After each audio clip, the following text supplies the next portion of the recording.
Hello, welcome to the August 7th, 2026 Club Cubase live stream. My name is Greg Undo, and I'm the host of the live stream today. If you have not attended a live stream before, how it works is you can ask questions in the live chat field, or questions can be sent in advance to clubcubase@steinberg.de. When asking questions, realize that my ability to answer questions in a real-time manner may soon not be possible with the number of questions that come in, but we will go through all questions asked in order chronologically.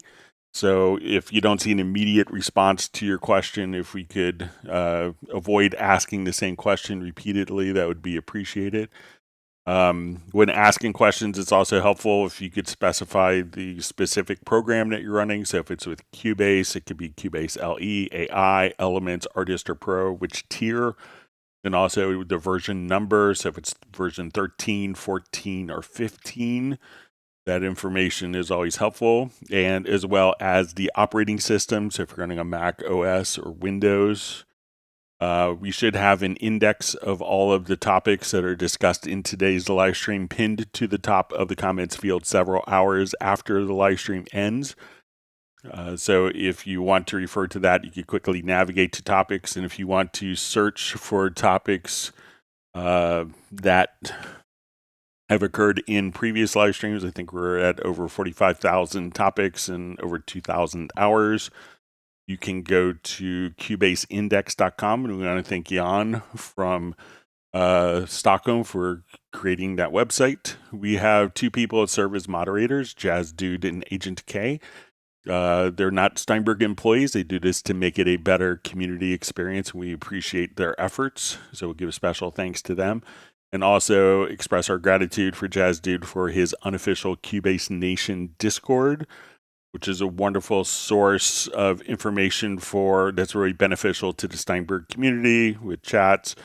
You can download links, templates, presets, so a number of great things that you can do and learn from in the Cubase Nation Discord. So once again, my name is Greg Undo.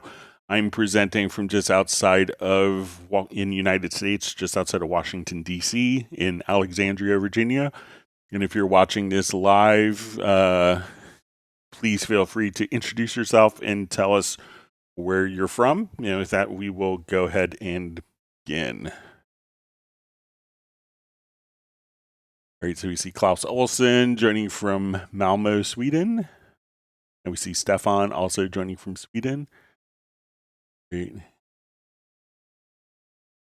Great. And we have Vince Fly V joining from Winnipeg.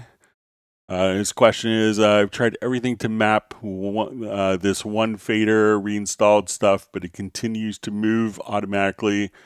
I disabled it with no mapping, and I have no clue what the reason for this and don't know what to do. So let me know what the fader is, Vince. If you let me know. I know you were having issues last Friday when we did our Zoom social meetup, that you had MIDI controllers that were like a MIDI controller that was kind of doubly routed into your system. But let me know which device, which fader, if you have that fader connected as a MIDI remote script where we see it here. So you could have a device as a MIDI remote script where this will automatically kind of take over your MIDI communications. It could also be configured as a generic remote. So some controllers will still install like kind of generic remote extensions. But you could see if you, some controllers could also function as a Mackie control for doing different, so that there is kind of a common protocol that many control surfaces will use is the Mackie control protocol. So that so if you have like a generic remote or Mackie control, and if that is assigned to the particular MIDI output port from the fader box that you're using, Also, when we go to your MIDI port setup, one thing to also check is to make sure if you're using it as a controller that you don't have it connected for, you'll see a column here for in all MIDI inputs. Try to uncheck that, because anytime that you're trying to send, like, a controller can be sending MIDI anytime you have all MIDI inputs enabled as well. So if you see like the control driver, like the control surface driver often you may have, try to, again, go to, and this is under your studio menu, to studio setup. Try going to the MIDI port setup under the MIDI area and see if in all MIDI ports is, if it's checked. Try unchecking where that device is connected to. But if you give us a little more information, that would be great. Wonderful to see Adam Langford checking in from Bedfordshire in the UK. We see Jazz Dude, my faithful co-pilot. Probably the pilot. I'm his co-pilot. But always wonderful to see him on. We appreciate everything you do. All right, we have Uno Memento checking in from Finland. All right, and we have Roland Stuff joining from Sussex in the south coast of England.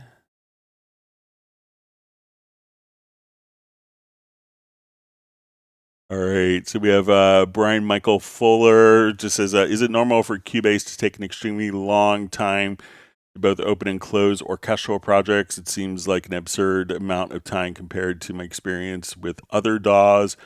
So it could be, when you're loading in orchestral stuff, realize that you're probably going to be loading in a number of different samples into memory. So depending on, so often when you have a long load time, it could be that it's loading in a lot of different samples. And if you're using other DAWs, it may be using, perhaps like an AU version versus a VST3 version. So the settings may not be the same.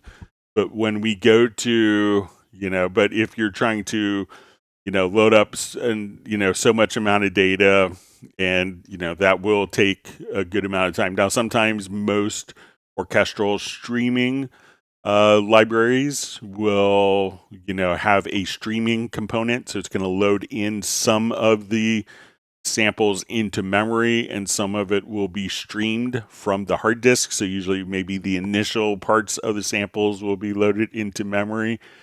So for instance, on Alien, we open this up, and there may be, if you have Contact or other samplers, it could be that those other instruments may have similar options. But you could also try to come over here, and you'll probably see something like a preload amount, and you could have a balance between streaming of how much is coming from your computer's memory versus the disk.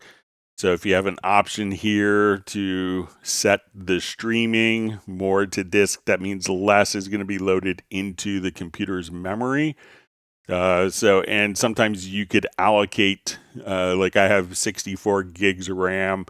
So in this instance, I have 16 gigs of RAM that's going to be allocated for this instrument. So I could increase my maximum preload amount here, depending on how much free memory you have on your system.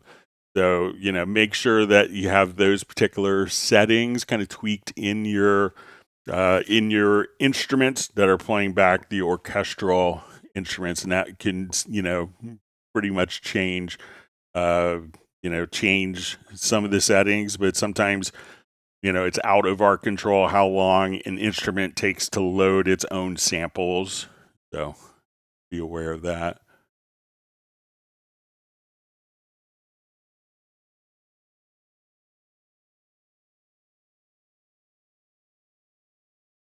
Okay, so we see from 54 Beatmaker, it says, hey, what is disk preload option in the studio setup? So let's come over here. Let's get to your studio setup. It's going to be under the audio system.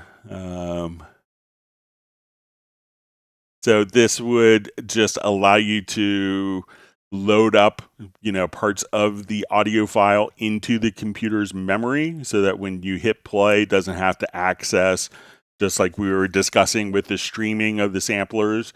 So if you wanted to have kind of very fast response, could be more applicable to older, like physically spinning hard disks before SSDs were around, where you had to basically load up some of the audio into memory so that when you played back, you'd have more responsive transport.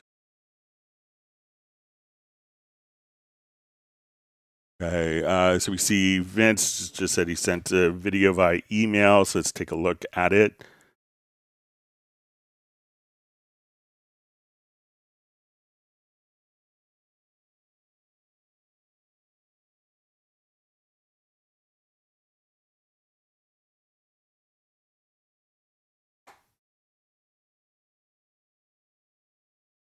Okay.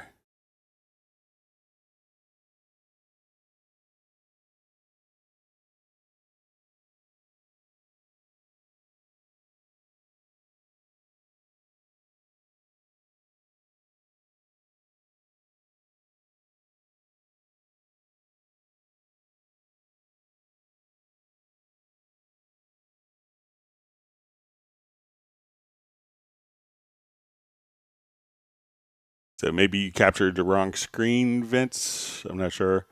But it looks like maybe if you have two screens, maybe you captured the secondary screen.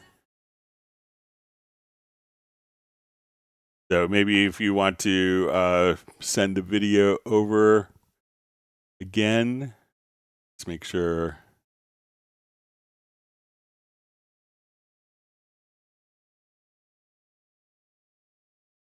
Yeah, so maybe if you could resend the video, because this looks just kind of like a static, a static image of maybe a screen that's not being used in the project.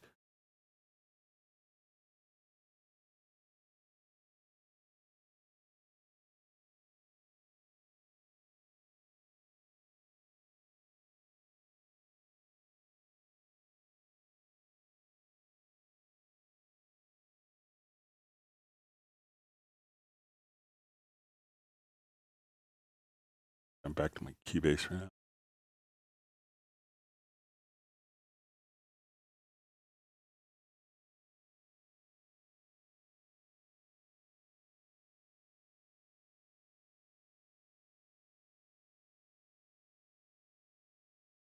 Okay. All right, so we have Michael Marshall joining from Somerset in the UK.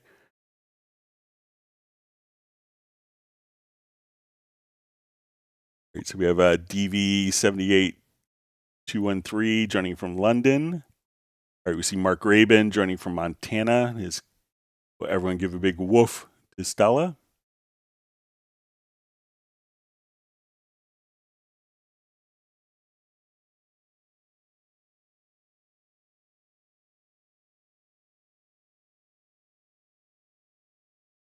All right, so we see a question from Jackie Bar. Cubase 15, mixer won't resize. I can see sends, and I can't figure out where to click to access setup sections for the console. Works in project window, but not affecting the mixer window. Okay, so let's open up our mixer in kind of so what you would do for the mixer is just kind of like if you go to like the top area here, you could right click. And I think, one of the things that they did when you wanted to set up sections is now, when we come over here, you could just kind of right click. So I think at some point they removed there's I think on a project window, there was 8 settings icons. So when in doubt, just kind of right click in kind of a common area, or if we come over, so look, kind of click on the top here. So if you want to see, your inserts and sends simultaneously, and just we'll close that. And we could also, if we just kind of right click here, so we can say show inserts. I'll just say it's show all insert slots. We could also, and when you right click here, we could say expand sections exclusively. So let's say if that is, so when I click on sends, I see inserts. So just right clicking on one of the tabs, we could uncheck expand sections exclusively. So now I could come over here and see my inserts and sends simultaneously. So, and if we don't want to see, we want to set up the sections in the mixer. It's kind of like if you go to the top here, you could right click or command click, or it's and click or alt click, just right click here, and then you could just find like this setup window. So if you want to come over here, so that's the setup. But again, if you want to right click just on the area here, you go to your setup sections, and then you could pick and choose exactly which sections, and if you wanted them to be, so if I open up my sends, my inserts go away. I click my inserts, my sends go away until I right click and we uncheck expand sections exclusively so that we can have multiple. So just kind of click on like the tab here, and then you'll see setup sections. This would be up here is going to be more global for the mixer, but just right click and then set up your sections to exactly what you want to see. So let me know if that helps. So that's how you can see inserts and sends simultaneously. Uno momento wants people to whack the like button.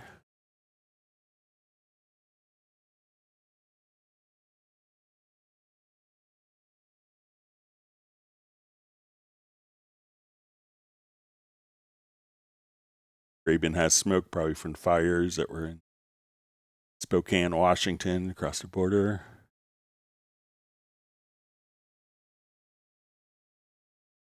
All right, so we see John Barry had discussion last week, says that he worked out the tracks follow the last chord of the chord track when copying to an area with no chords are assigned. Also, if there's an X chord, the final chord, then no notes are copied over. So glad he got it sorted out. You saw, remember your message from Tuesday's live stream about that.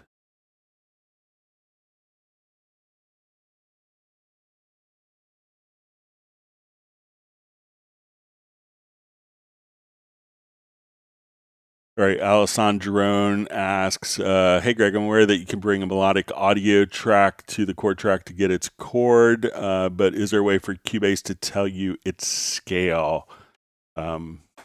So generally, it helps if you have kind of chord-based information. So let's say if I want to take this guitar here,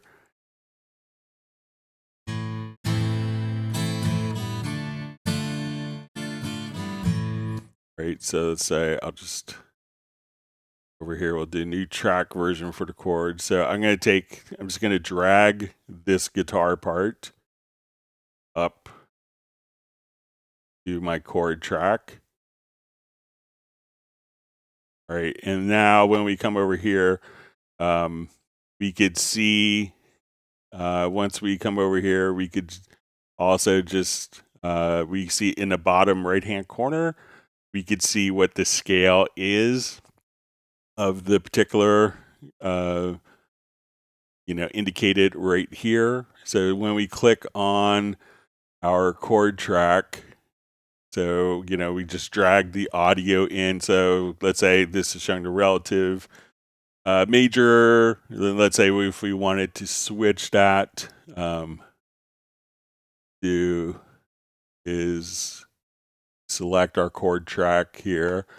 You could say automatic scale. So this is showing you the key here. So I could just say, okay, I want this to be a minor instead.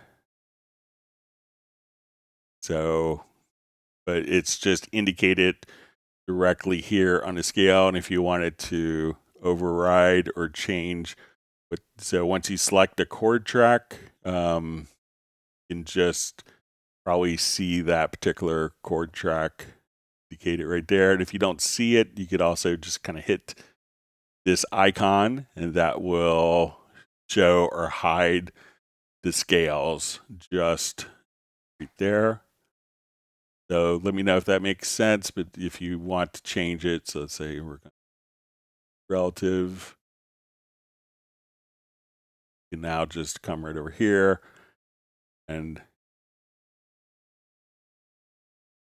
see the score. So see the scale and the key generated right there.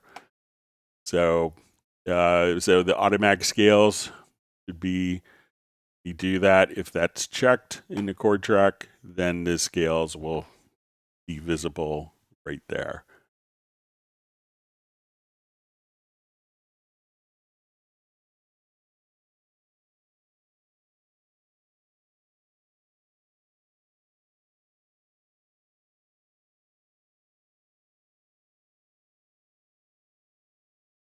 And John Barry's also pointing out, it says also with the voicings on a chord track, you can turn off adaptive voicings, and you can change voicings on any chord. Yeah, and you can do that also in the chord pads. So if you want to come here to the chord pads, like as we would adjust, let's say if we want to adjust our tensions, we could have just by clicking on the adaptive voicings here, we could just so if I come here, we could just, as we adjust tensions, that we could have adaptive voicings on the chord pads as well.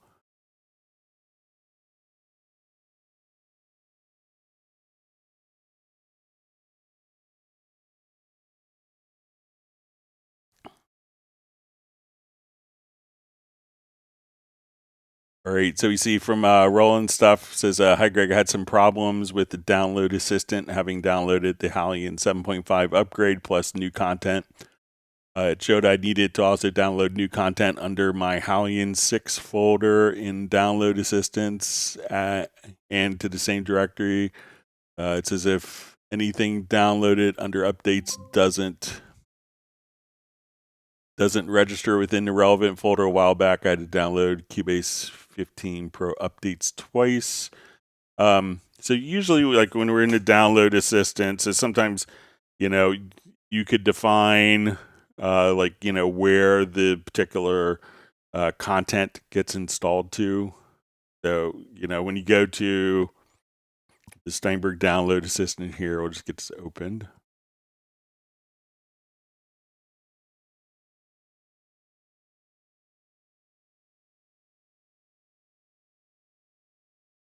All right, so let's say if we go to, I think I already have the Hallian 7.5, so we would see that there, but also make sure that like the target folder hasn't changed.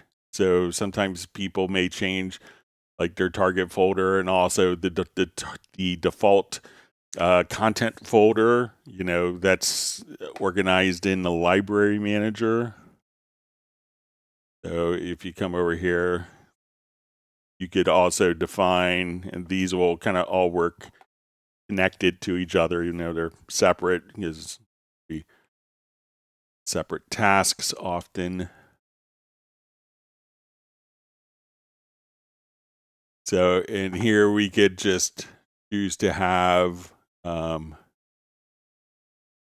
like your particular default content.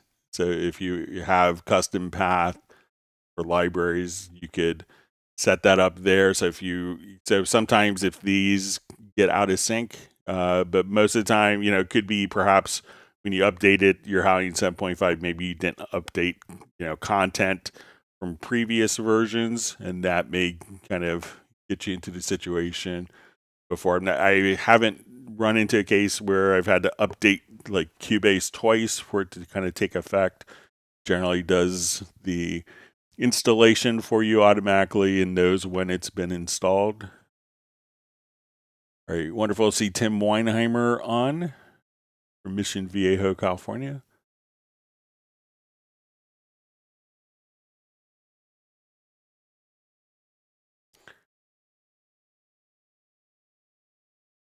All right, so we see from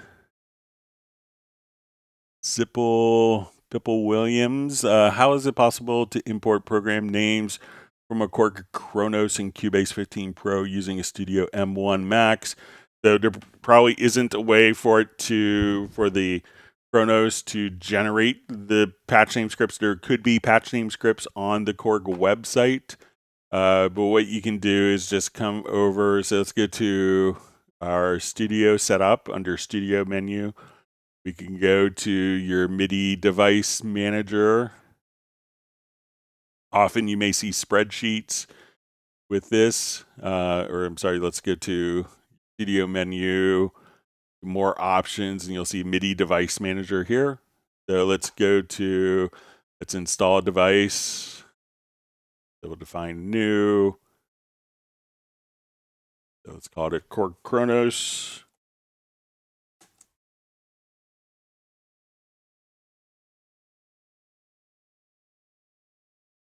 All right, I want to use it on, let's say, all 16 MIDI channels.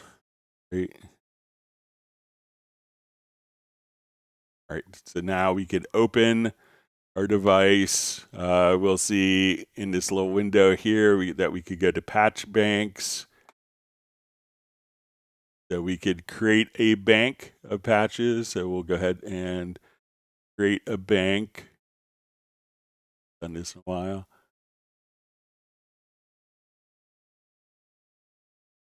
Say.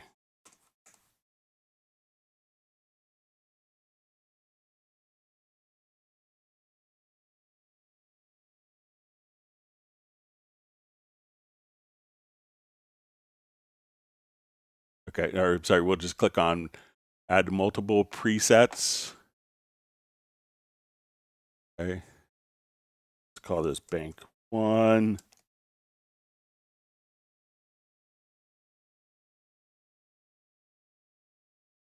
And then at this point, you could type in patch name presets for your different banks if you want to.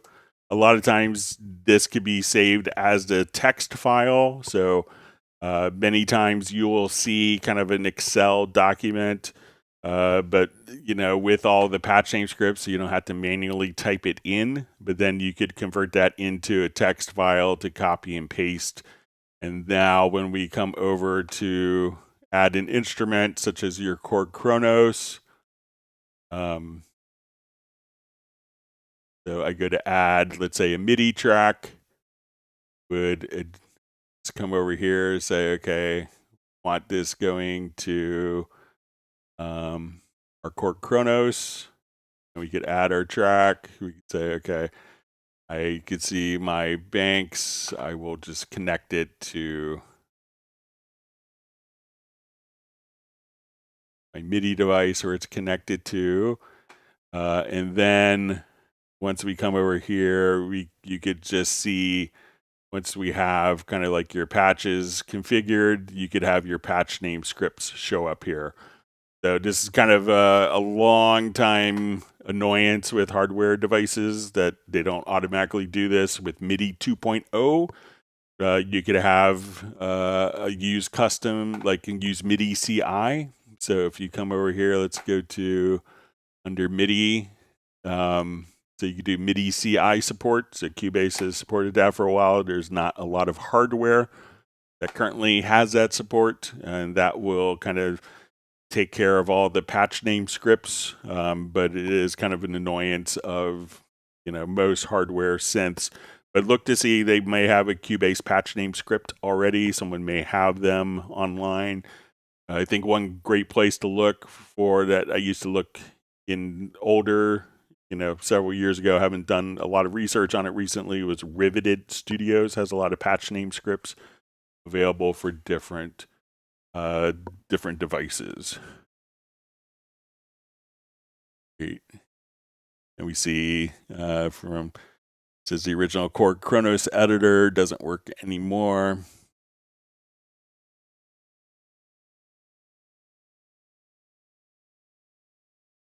All right, so we see a question about direct routing. Why blue in color when gray black usually?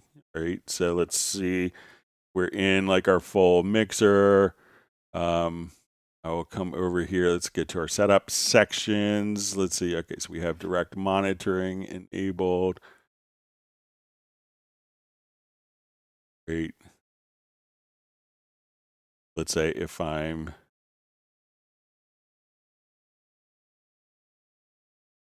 so let me know if this is the direct monitoring that you're talking about, and let me see if it's customizable.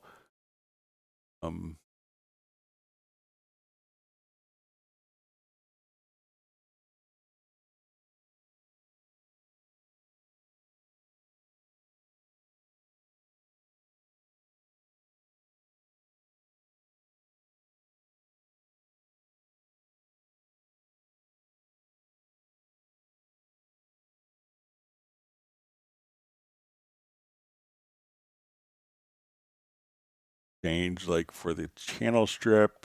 The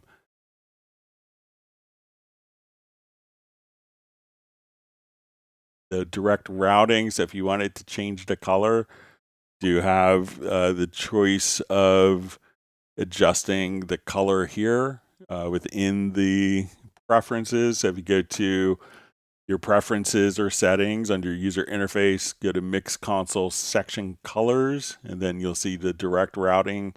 You can click there and assign a custom color if direct monitoring feels like a different color to you. Synesthesia.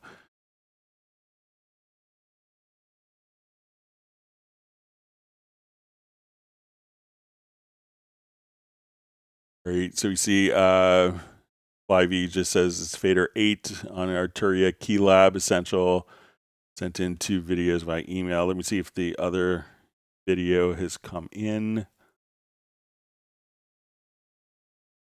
Okay, we have some more videos.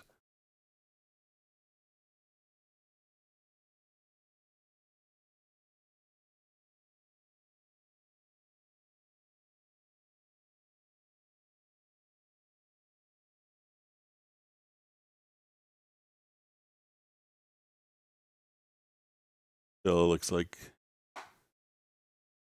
open up one of the other emails here. Okay.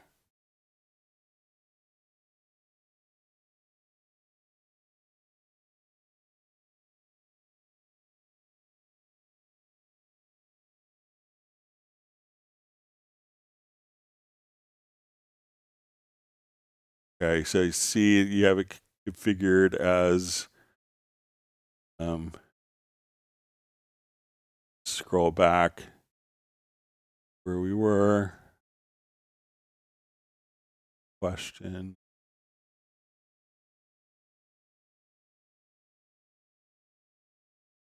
All right, so I know that, okay, so it's kind of moving by itself. Vince, all right, so let me look at the other videos. I think last Friday you had it where you said you had 2 different drivers.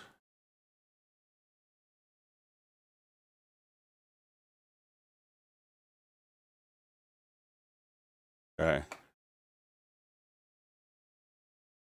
Okay, so you can see.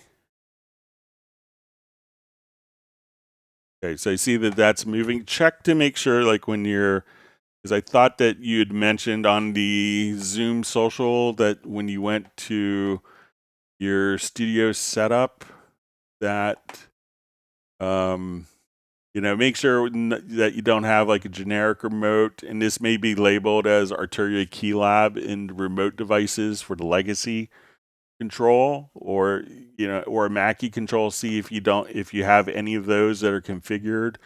And I believe that when you went to the MIDI port setup, that you saw you know, for the driver here where you have like the panorama MIDI control, see if you turn off in all MIDI inputs there, if that makes a difference and changes the behavior. So, but I thought on last Friday when we did our Zoom social, that you had it sorted out with that. But let me know if I'm mistaken. Very wonderful to see Michael Teams joining from Weatherford, Texas. I'm Barry saying it's tropical in English Riviera where he's at.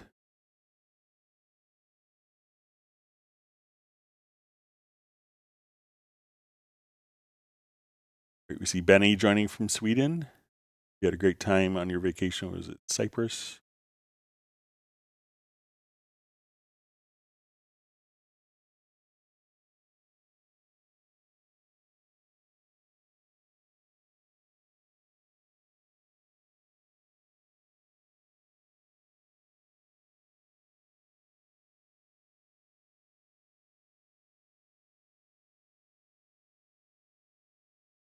Field jumped.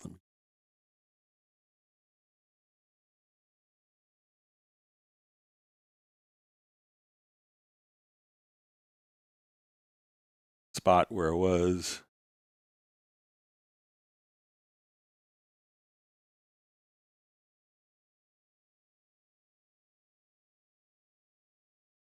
Okay. So we have Robbie M. Becky. I don't know if it's Roby or Robbie. I remember you told me once, but I forgot. My apologies. Thanks for joining us today. And we have VS Terranova joining from Amsterdam.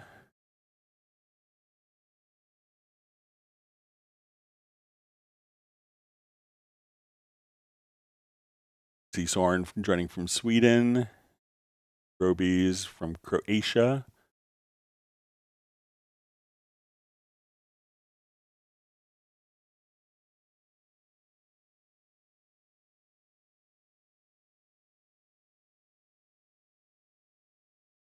See John Costigan joining from Kenosha, Wisconsin. Everyone hit the like button.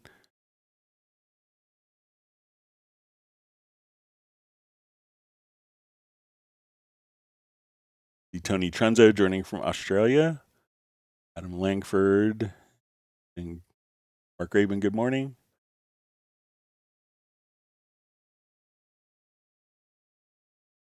Very wonderful to see Pastoral Apologetics joining from Southeast Texas. Grateful for such support.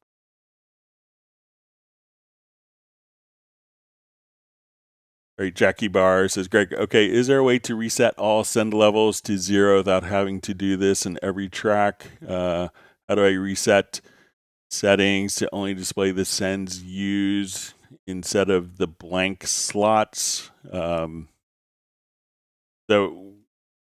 let's take a look and let's get to, let's say, in our mixer. So I don't want to see...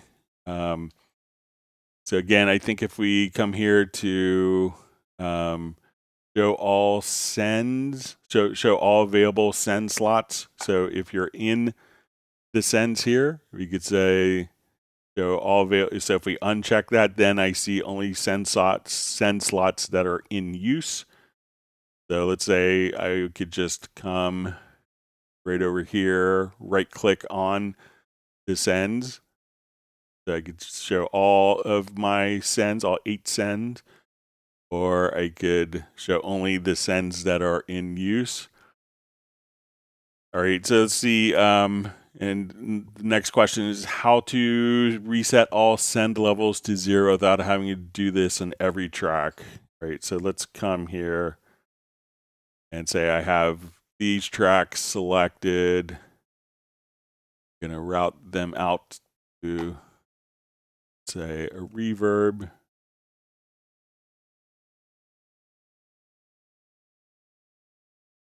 Let's say these are all at different levels.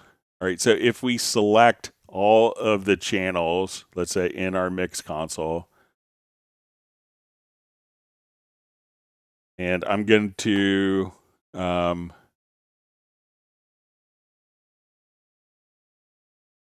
So if we activate Q-Link here in the mixer, then I'm just going to hold down Command or Control key and click, and we could see, let me set this to, I'm going to undo that.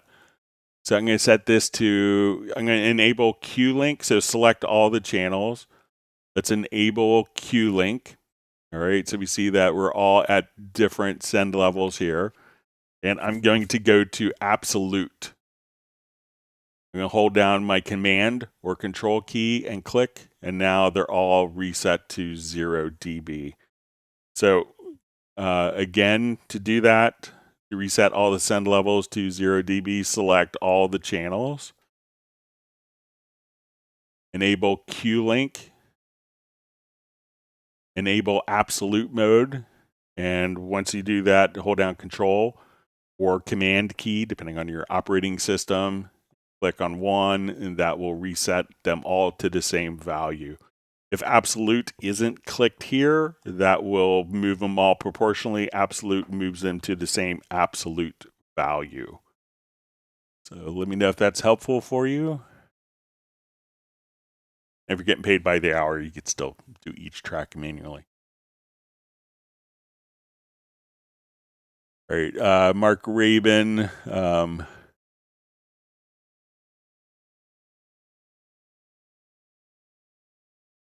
It says, Mark Rabin's question, if I sum up the latency for all channels, taking the greatest value, and then shift all tracks by that value to the left, do I end up with 0 latency?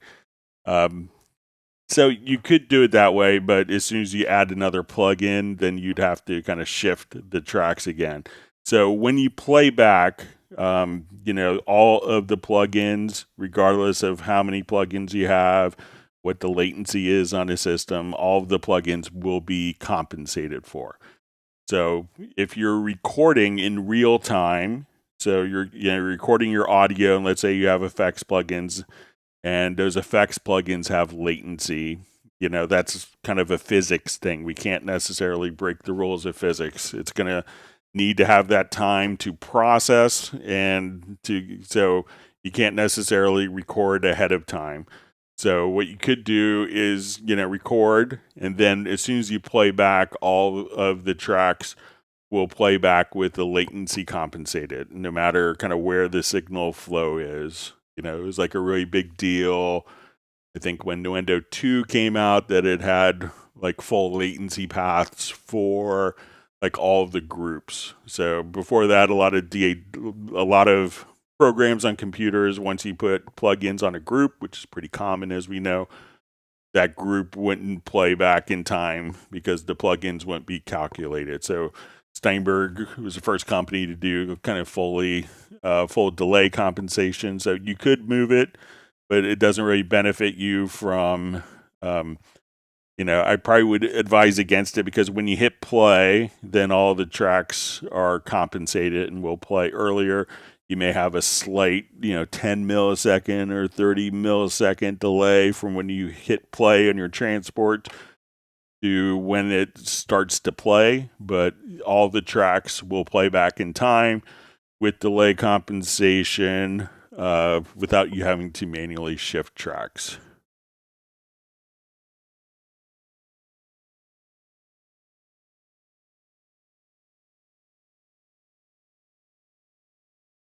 All right, so we have David Grunewalder, composer, saying hi. So thanks for joining us. All right, so we see Alessandro just says, thanks, I need to click the button to see the scale lane. Nice when you're one mouse click away from happiness.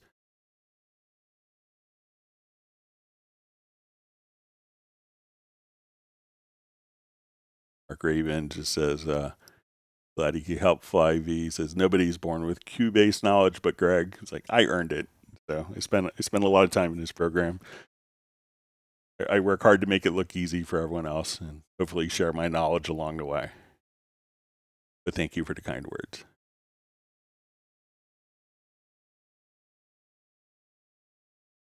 We see that Michael Team's having a beautiful Texas summer day.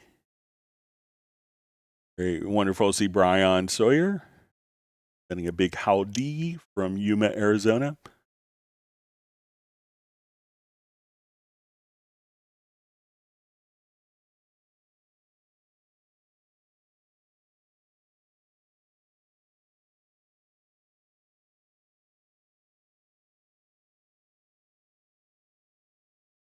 All right, so we see Mark Rabin says, so if I show 32 milliseconds after inserts on drums and I'm listening with a 2042 buffer, maybe 2048, how do I offset my time to match with math, not ears? So again, when you're tracking, you may have the latency when you're monitoring, but the content that's being recorded is going to be recorded at the absolute right position. So I understand that if you have other tracks in the project that you might run into instances where as you're tracking, everything can be, throwing you off.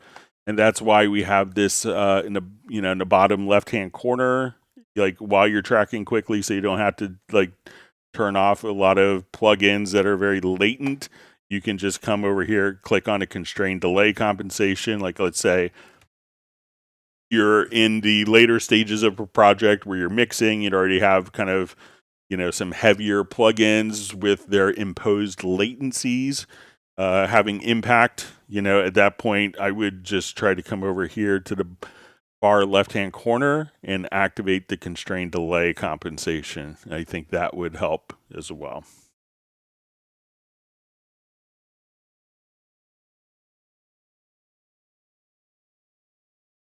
Great. Michael Teams is granted Brian, so everyone got a peachy keen ice cream.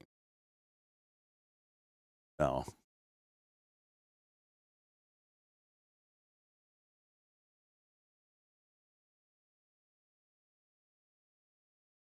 Right. Jacques Corb 879 says, "Hi Greg, thank you for all the help. Wishing for 8 Q outs one day, holding thumbs. I passed it along since the control room was introduced with 4 Q sends in version 3.2 of Nuendo. So I passed it along. So I know it's a long-standing feature request so that people can get 8 Q sends. So we'll see what comes in the future." Right, so we see Vince says he loves the Alan Morgan drums. I have it as well. So yeah, Alan does great work. I haven't talked to him in a while, so it's a good reminder for me to give him a call and catch up. I think he pretty recently moved from Nashville to New York, but he grew up not far from where I live. I haven't talked to him in a while. Catch up and we'll discuss parenting topics. But really wonderful guy.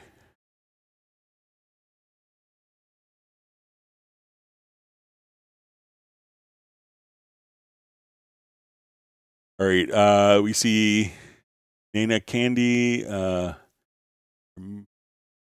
Nana Nandy. If I change tempo with mapping in between some sections after done recording audio files, will drastically affect the audios to be unusable in the mix.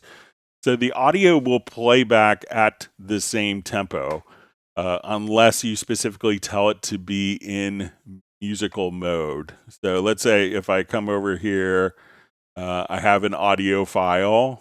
So let's say we'll play this audio file here. My tempo is now set to 100 beats a minute. If I don't have musical mode on, when I come over here and we play,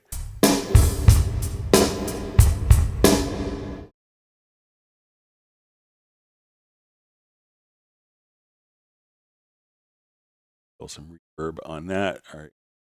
So let's say now when I come here, so generally, unless you specifically, if you don't tell the audio to be in musical mode, it's going to play back at the same tempo. So when I come over here, I can say, okay, let's make it 160 beats a minute. And turn on my click track here.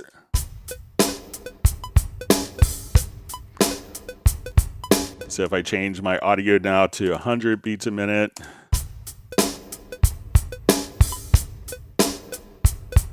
So the audio, just changing the tempo won't affect the timing of the audio unless you put it into musical mode. So once it's in musical mode now, I could come over and we could have that tempo kind of automatically follow the project tempo. But, just having tempo changes, the audio will play back in the same position. So it's not affected unless, again, it's in musical mode, and you could turn musical mode on and off right there. Or you could also do it in the pool if you hit Control or Command plus the letter P.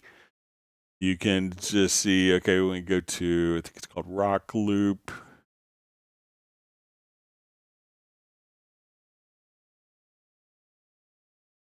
That you could just put this on.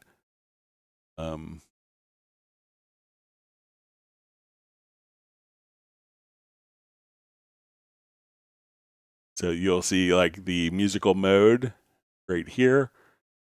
So if that's not turned on in the particular on the project window info line or in the pool, and the two will reflect the state. At that point, the audio won't be affected by any tempo changes that are added to your mix.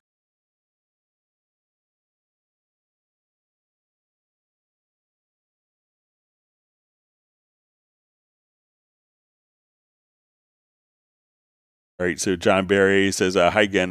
With note expression, can you assign a note expression pitch bend to be controlled by pitch bend and record the pitch bend data as note expression instead of automation data?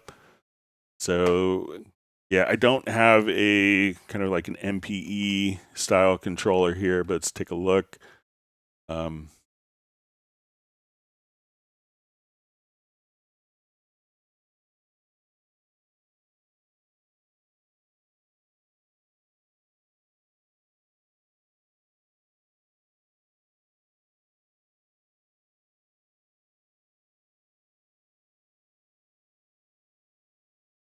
Sure.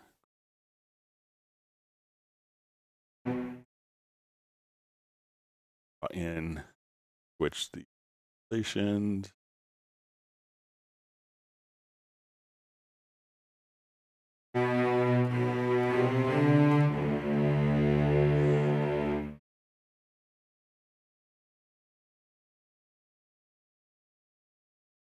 Okay, so if I'm doing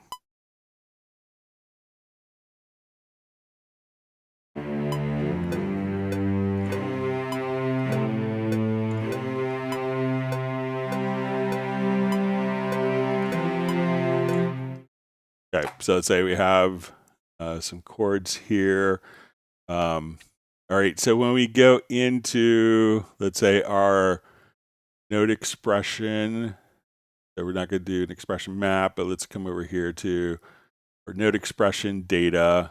We can just come over. So a lot of times, if you want it to be, on. So we're going to say, let's get to our input assignments. I want pitch bend here to control. All right, so I'm going to take not modulation. I'm going to, let's say we go to tuning, and then I could say, let's control pitch bend. Great, so let me just draw in.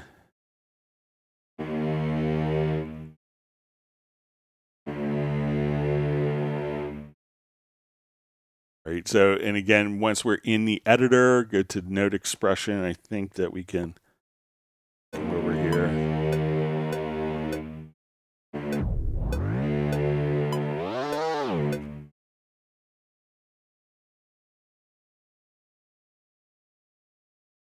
And let me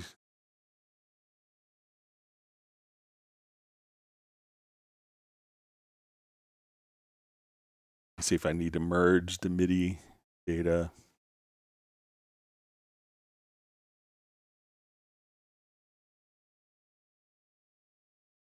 Right, so let's come here.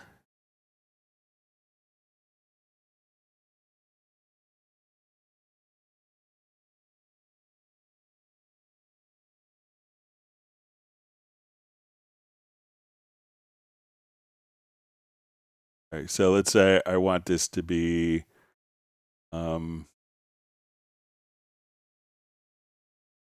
two.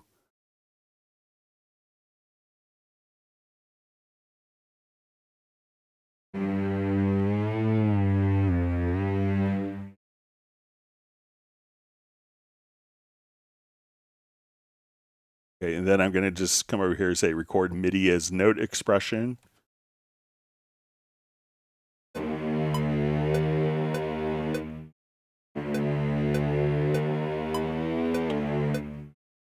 All right, and let's see if we come over here to our note expression data.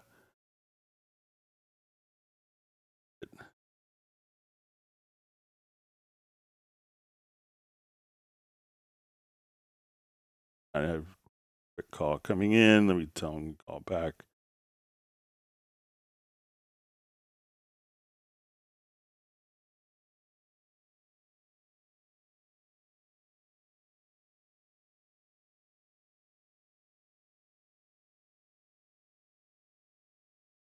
All right.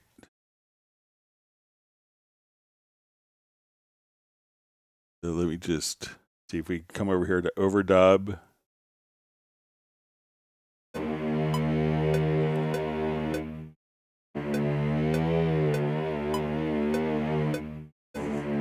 So that way I could, so once we come, so we could set kind of the range here. So at that point, just so select the value here, what controller that you want. So if it's going to be, you know, and this is often good if you have like an MPE controller, like an Osmos. That way you could have kind of independent pitch bend. I don't really have that functionality with my Nectar controller. It's not an MPE style controller like the Osmos or the Rolly, but then you can just record the pitch bend data. So you could set the range here for maximum and minimum. And you say the pitch bend is going to control this, or pitch bend, my mod wheel will control panning. And, you know, if you have the MPE controller, you could come over to your studio setup. And when we click on the plus, we could say your note expression input device, and this will allow you to kind of map kind of pressure, the horizontal or vertical movements. So you could, if you do have an MPE controller, those could be mapped to just record that. So you want to record the MIDI as note expression. You could also overdub the note expression as well and set the range. Let me know if that's helpful for you. That track version there in case we need to visit the topic.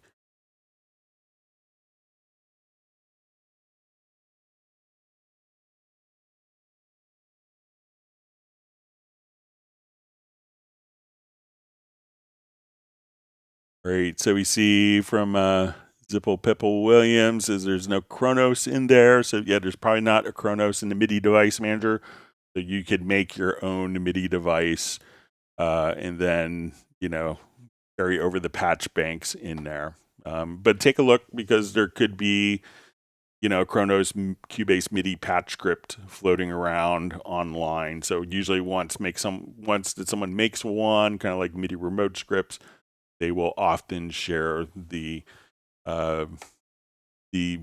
patch script well. You always reach out to Korg, see if they have one.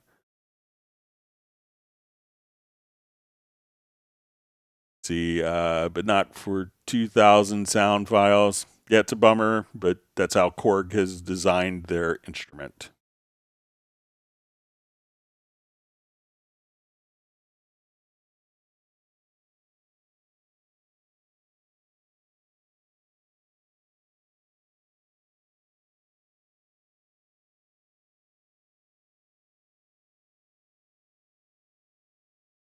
All right, so we see Mark Raven says need to offset drums backwards in time to match. So I don't think, Mark, that there would be any need to offset the drums in time for it to match.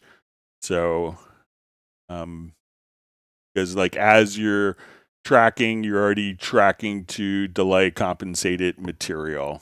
So like even if you hit record, that's all of the delay compensation on your drums and other tracks are automatically going on. And it's only the only thing that's being affected is a newly recorded track. So you could track that without latency, but it's going to be recorded correctly for you.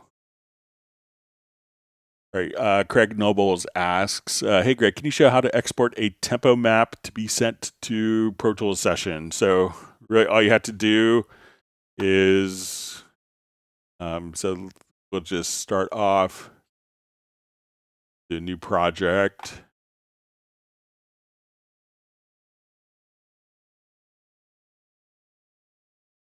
Okay, so let's add a tempo track.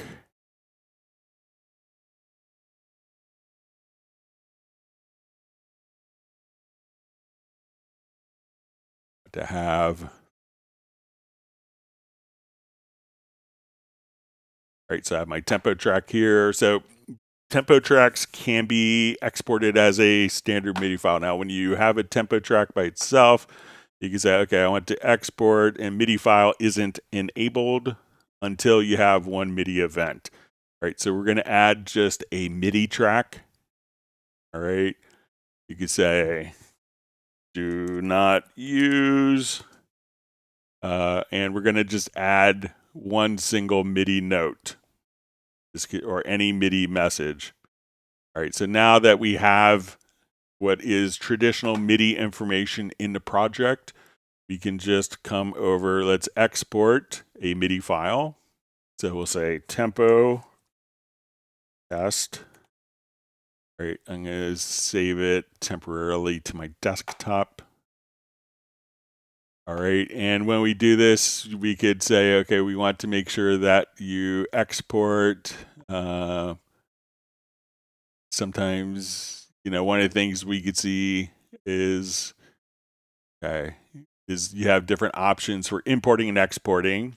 So I'm going to come over, let's export that. Now on my preferences, if you want to test this, one of the preferences that you may want to activate is when you go to under preferences, MIDI file, you could just say ignore master track events on merge. So that will allow you, I'm going to close this project.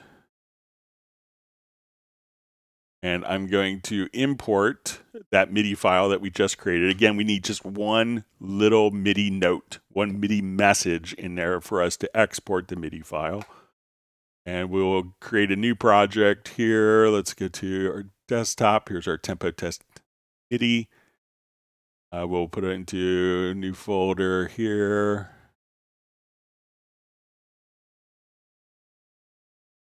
And then what we want to do is to make sure we'll see that our tempo track, we're going to turn that on. Our tempo track that we just created is now automatically imported. So if you test it, so add one, just if you have just that tempo track, and you could also just, solo one MIDI track and then go to export audio mixdown. The tempo will automatically be created. And if you want to test it, as you go into testing, you want to import the MIDI file, but make sure that ignore master track events on merge is unchecked. And why this is on by default is every time you drag like drums, like MIDI patterns for like a virtual drum instrument, this will have the MIDI drag to the appropriate project tempo and not to the original tempo of the MIDI file. So to test it, just come right here to ignore master events on merge and then import the file, and then you should be all set. So make sure that you have just a single MIDI event, and at that point, export the MIDI file, and then you could take that to other programs. And you may have to just, in the other programs, make sure that they're not ignoring tempo track data. So it's part of a standard MIDI file message.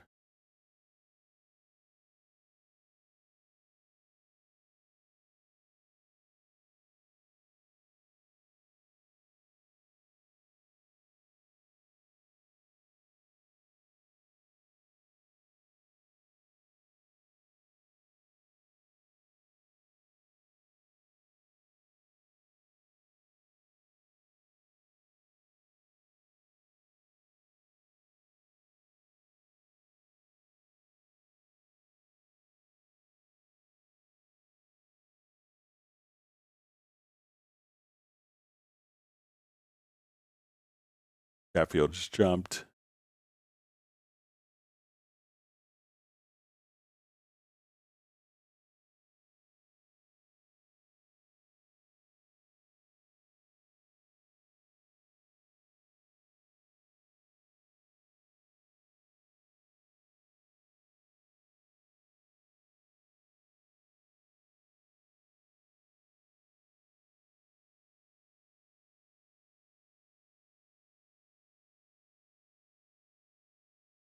Right. So just seeing kind of more seeing conversation between Mark Rabin and Jazz Dude says it's like more discussion on like tracking with latency. It says how much latency between tracks, how to calculate the math to offset that value. Again, as what you're recording to has no is latency compensated. The recording itself is latency compensated. So you might hear, if you are having effects that impose a lot of latency, you may hear latency from that, but what you're recording to and what you're recording on top of it are automatically compensated. So I wouldn't overthink it too much.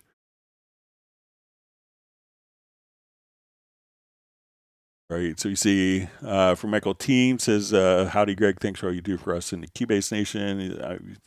Granting me 1 gallon of limoncello ice cream from my family and myself.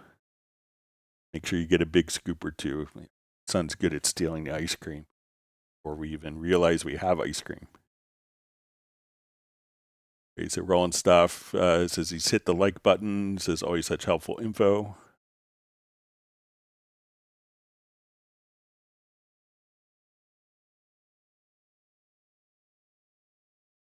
Michael Teams just says, I'm still managing to mess my Q mixes. Can you go over that area again for us older guys? No problem. All right, so let's say I want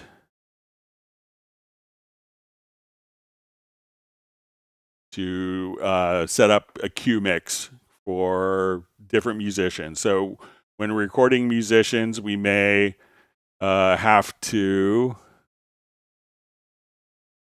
accidentally exit out of my Cubase for some. All right, so when we're working with, tracking musicians, often people want an independent Q mix or a headphone mix. Sometimes it's colloquially referred to as a more me mix, so that when you're tracking, the bass player hears a little bit more of themselves, louder than other instruments. The drummer may want to hear the bass player so they could lock into the groove. So there's all sorts of little psychological things. I can remember my friend John Carroll tell me, he was like, when he was 19 years old, he was a guy that was in the Starland vocal band. He's been on many of our live streams. Just incredibly talented performer, writer, engineer, just all around wonderful human. But he was telling me, like, one of the secrets to like their vocal sound was the headphone mix that Phil Ramone gave them in the studio. So often you may notice that if someone who's a good singer isn't singing well, like if they're singing sharp, their headphone mix, they may be too loud in their headphone mix. If they're singing flat, their headphone mix may not be loud enough. So headphone mix can affect performance. So luckily in Cubase, we have a control room where you say when we come over to our Q mix, we'll see our drums, bass, guitar, vocals. So let's say I'm here and I want to set up the Q mix for the musicians. So we could just come over Q sends. I'm going to select all of my tracks that are used in this project. I'm going to just hide my input channels. Say these are all of our tracks. So we have, let's say, bass, drums, guitar. Okay. So we look at my control. I could come over here and say, okay. And one of the things that's kind of undocumented is we go over here to our control rooms.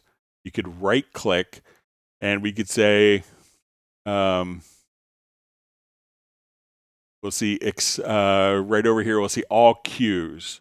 So let's say I want to activate, because I could turn on the cues for all of these tracks, and that could be monotonous and easy to make a mistake. So just kind of right click in an empty area here, go to all cues. And what we want to do is to activate the cue sends. So we're going to say enable. Okay, so they're all on. And what I want to do is, again, go to all cues. Let's use the current mix settings. So I'm taking this mix and replicating it into our cue mix. And I also now want to come over here and I'm going to use the current pan settings. Okay, so we're going to assign that. Okay, so now when I come over here, these are being sent to my cue mix. So let's say, okay, the drummer wants to hear more of themselves. I'm going to select my drum tracks here. And we will say, okay, I'm going to hold down, again, my Alt or Option plus the Shift key so that I activate cue link. And I say, okay, I want the drummer's headphone mix. I want them to hear more of themselves in the headphone mix. And we need to send more of the bass to the drummer's mix. Now, when we go to our bass track, I want to send more of the bass to the bass player's headphone. And I want to send my kick drums more to the bass player. So I'm going to come over here and send more of the kick. Let's say our guitar players will come over here and they want to send more of the guitar. Let's say if this is our vocals, we don't have a vocal track in this, we would send more of the vocals. So let's say we send more of the guitar here. So now as we play back, we have kind of our mix that we have here. So this is what we're listening to in a control room. Now when we want to go to the drummer's headphone mix, let's go to our bass player's headphone mix, and bass player's like, oh, can you give me more of me? I could just come here. And let's say we go to our guitars. So again, I could say, let's say the drummer's like, I want to hear more of myself. Again, I could select the drums here. And let's just bring everything proportionally up.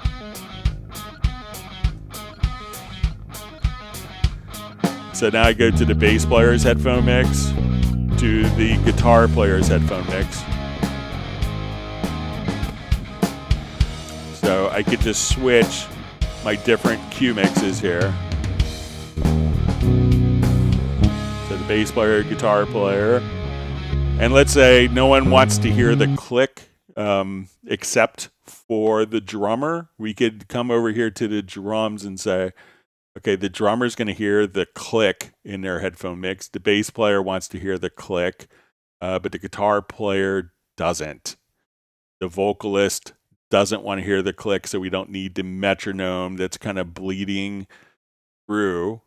So again, we can just come over here and turn on and off the click. And we could also have a talkback.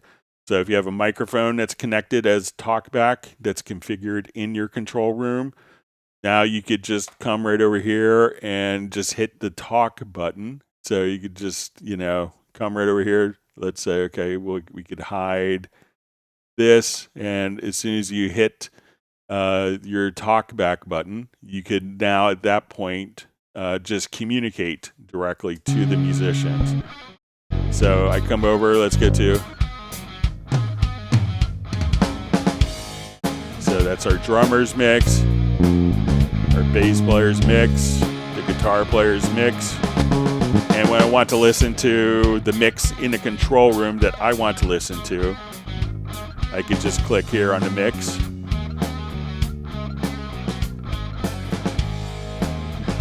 So at that point, we could just have the same mix here, but different headphone mixes for different musicians.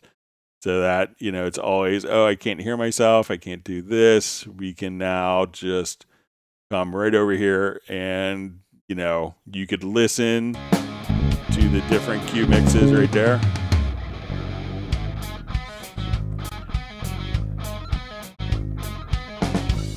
So that's how you could set it up. So start by configuring So again, if you get to your audio connections, you could just send those to different outputs. Let's right click, and I want to add my talkback. And now that I have my talkback, and that's just like a microphone I could have in my control room. As soon as that's added, I could just talk directly to the different musicians. And let's say the bass player screwed up, I could just turn off the talkback, and I could say, "Hey, drummer, can you give the bass player cue when it comes to the second chorus? He keeps missing your fill." To like look at him, and the bass player's not hearing when you're communicating with him, but the drummer can be. So if you have your talkback enabled, you can just come right over here and say, and communicate directly with different musicians as well, so that you could communicate from the control room through their headphones. So let me know if that makes sense, Michael.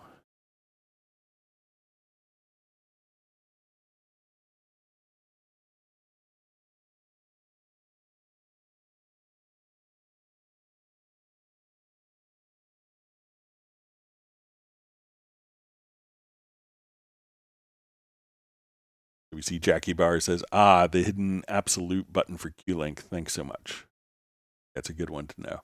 Then if you need to overwrite one, that's what the sus button is suspend.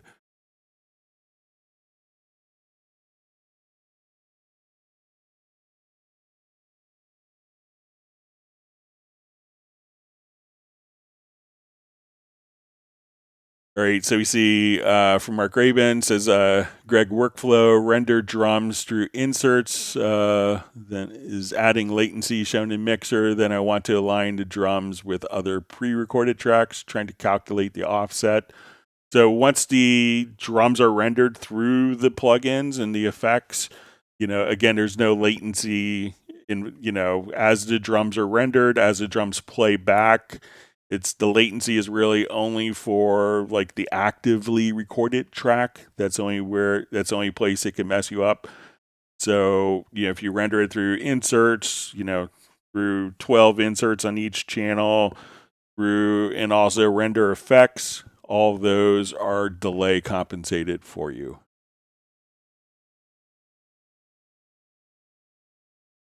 See, Jazz Dude says we might have kind of a Q&A in a future Zoom where he can share his experience measuring acoustics for about 50 years. That'd be great to do. Jazz Dude's mentioned there's a lot of misunderstanding out in the studio world. So we see Flyv says you really helped the community. Thanks again. Let me know if that makes sense. If your fader is behaving as expected.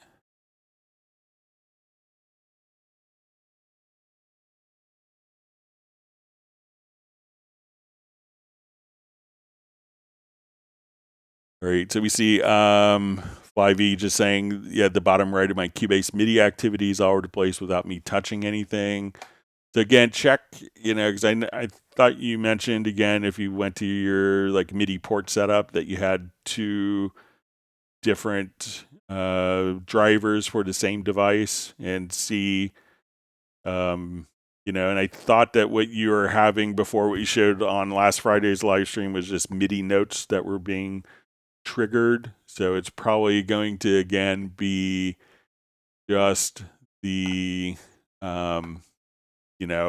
something here. So often like a button, maybe, or if you have a modulator on, that could maybe cause, or a MIDI plug-in, if you're doing like a MIDI arpeggiator plug-in. But make sure that again your Mac can control or generic remote. And if Vince, I'll send you an email if you want me to, like sometime over the weekend, I'd be happy to take a quick 5-10 minutes to look at your system remotely over Zoom if you want. I'm sure we could fix it in a matter of a couple minutes.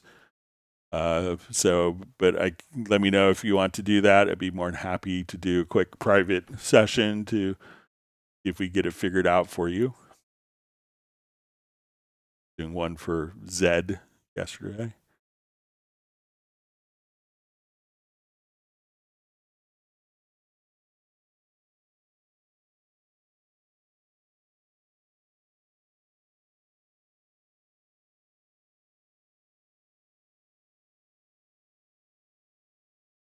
All right, so you see Jackie Bauer says, sorry, yet another sense question. Don't have to apologize. You could ask any question you want anytime.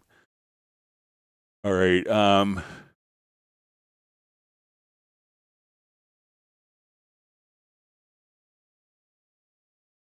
Okay, so you see, says, is there a way to remove all sends from a track? I have many tracks from a template that has many sends. I'm not using, and I just want to want them removed from the slots.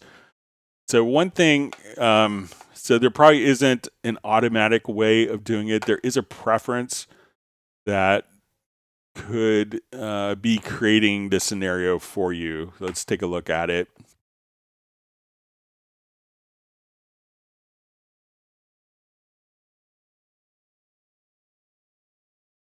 But let's come over here and let's say if we have 8 audio tracks. 8.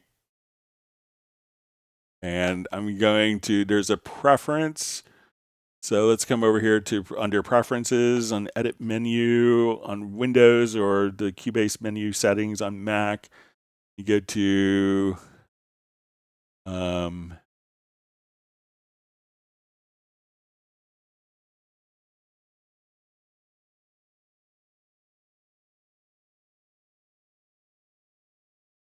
okay, so we see activate link panners for new tracks. I think no, it's not it. Let me connect sends automatically for each newly created track. Okay, so let's say, so this is a preference to be aware of, and again, it's under VST. So let's say I come over and I have 2 effect sends. Right, so I'll come over here. So I have a reference. Let's add a delay. To our studio delay. Okay, so right now these aren't routed to anywhere we don't have any audio tracks. Okay, but again, let's look at this preference behavior. So we see connect sends automatically to each newly created channel. So if I now add 8 audio tracks and I go, let's say we go to full screen in a mixer, I could see that my sends are automatically populated here. So without that preference, so let's turn that preference off. So I'm going to choose not to have it connected. I add 8 tracks.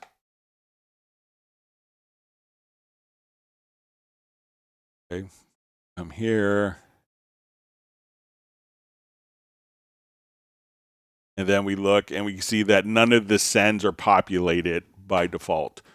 So currently there isn't a way to, you know, if we have all of these kind of turned, kind of routed, they don't take any additional CPU to do that, but, you know, so we could take,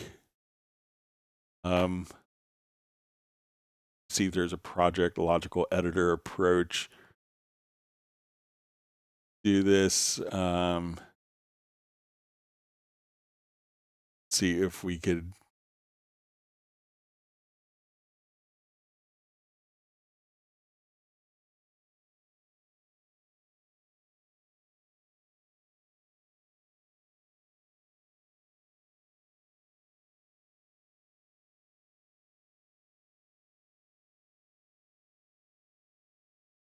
right, so let's see if we could select effect.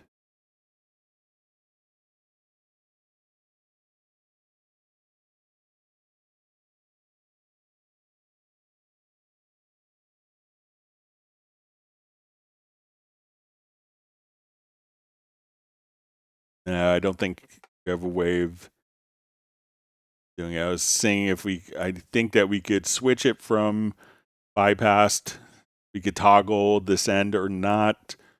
but I was just looking to see. So currently you'd have to remove those manually. In the future, you can, again, with this particular preference, if you find that every time you add tracks that they're automatically being, unintentionally or unwanted, you want the sends to not be connected, just turn that preference off. So I think that you might have to manually assign, manually remove unused effect sends. Again, they don't contribute to latency or additional CPU or audio performance usage.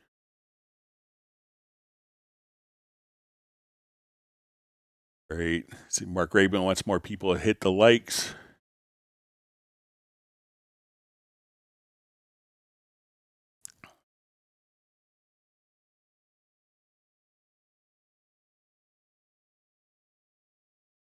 Great. So you see, Mark Rabin just addressed to Jazz Dude. It says, regarding MIDI input level, drums in channel 10 shows peak meter often on record. Is this okay? How do we drop MIDI input level?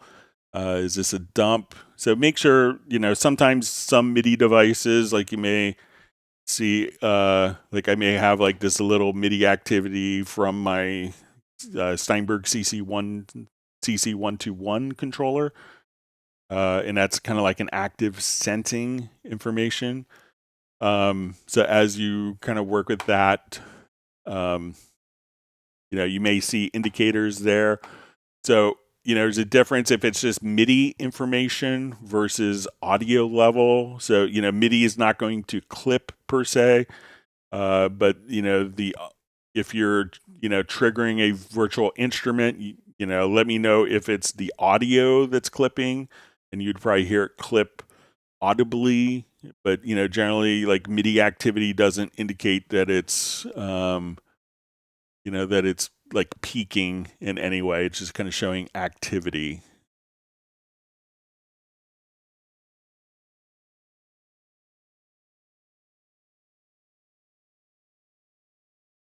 All right, so we see from Ivy Bros, Cubase Artist 15. Is it possible to clear the project list when Cubase opens? I believe that you could go, if you're in the hub here, so let's say, okay, I don't want to see this in my recent projects list. If you right click, you could just say remove from recent, and then you could just remove it there. So if it's in kind of the recent folders, select it, right click, and then just choose remove from recent.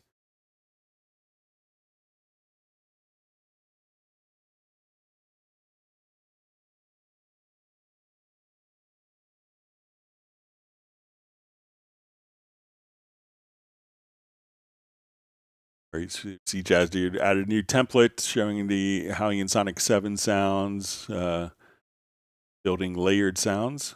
Thanks for doing that.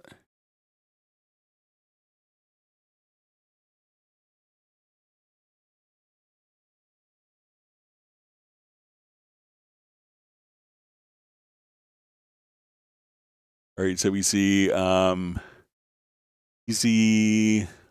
Bill Herman Morales just saying hello. It says, where are you from? So if you're asking where I'm from, I'm just in the United States, just outside of Washington, D.C. in Alexandria, Virginia.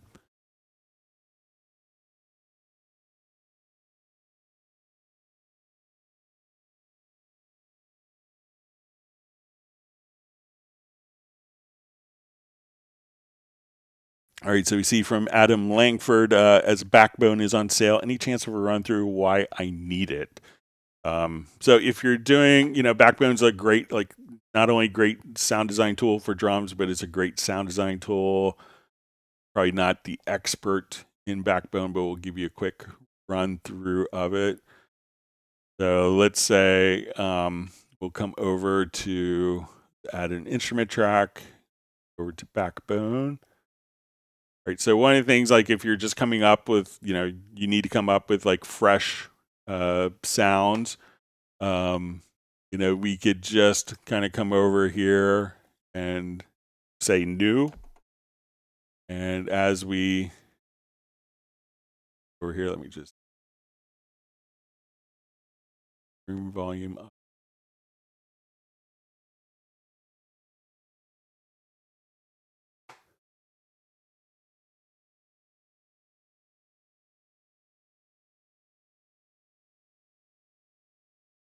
Just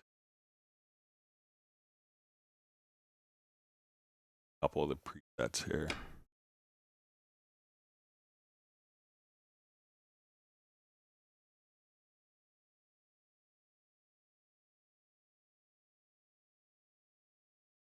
Check why it's so soft.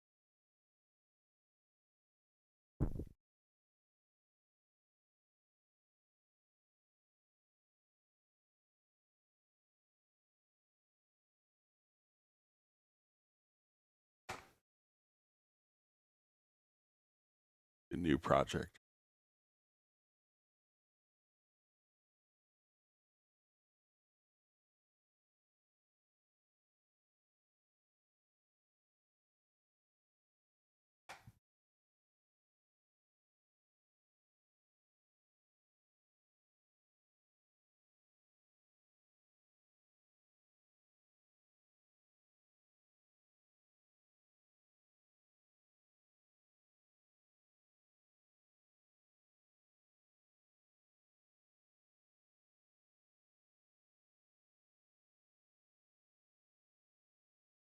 Let's just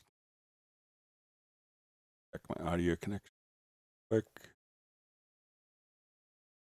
Soft.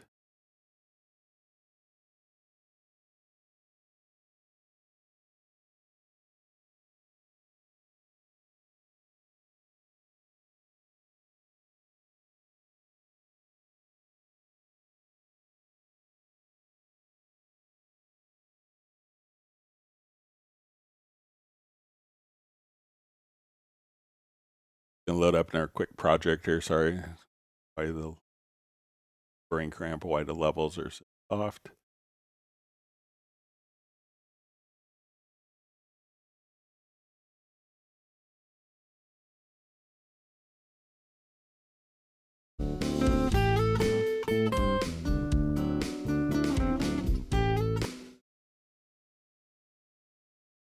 Oh, I have to talk back on it. All right, sorry about my brain cramp.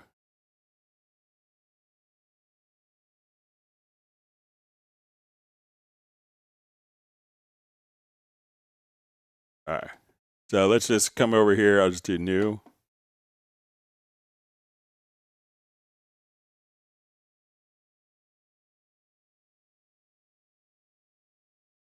All right, so one is you could just automatically generate different kick sounds. All right, so just kind of like an AI algorithm. Now, once you're there, we could adjust kind of your pitch. You wanted to adjust kind of like the amplifier. So let's say, okay, let's come over here. And we could also do kind of resynthesis on it.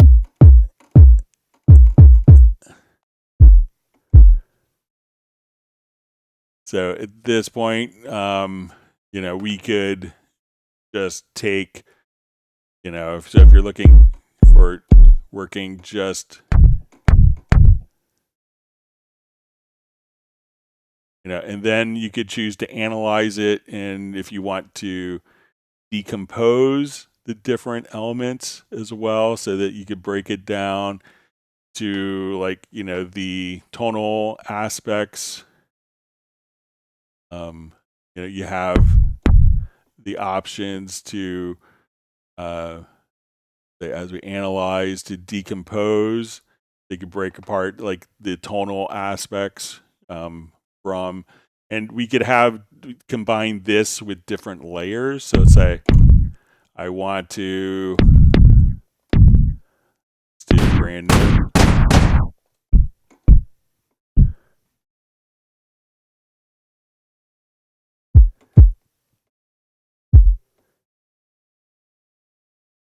And of course, we could come over here, click, and say, okay, I just want to adjust kind of the pitch. So we could adjust kind of like your pitch envelope here.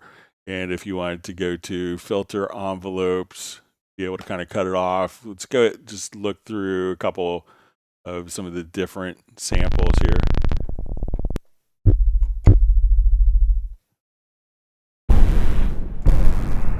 So you could have, I think, up to 8 different layers. And some of these you could, again, it's not just for synthesis, but if you wanted to come over and be able to, some of my favorite things are some of the Robert Dudzik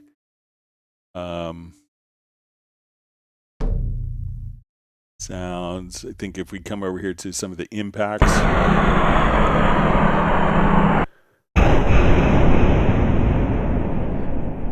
So again, if you want to adjust kind of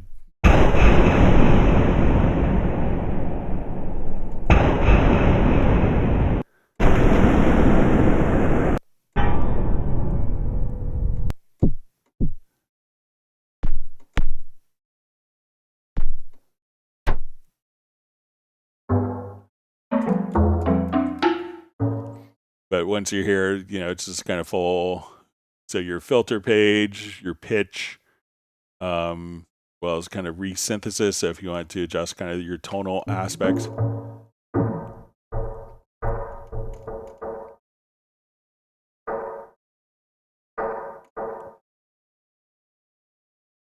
So these rise and impacts I think are really slick too. So as soon as you release the key, so you get one sound as we play it, and then just release the key. So this is a very Robert Dudzik. So you let that sound evolve, and when you want that impact for the film or the track.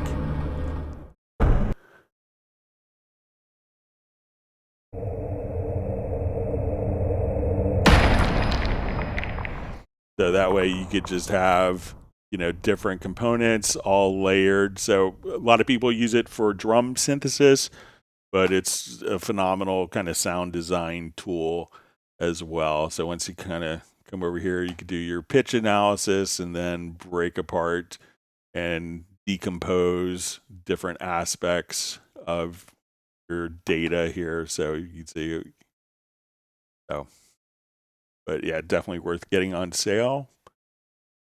And everyone be sure to take advantage of the current 30th anniversary of VST promotion, 25th anniversary of the 25th anniversary of Hallian. So there's a number of instruments that are on sale.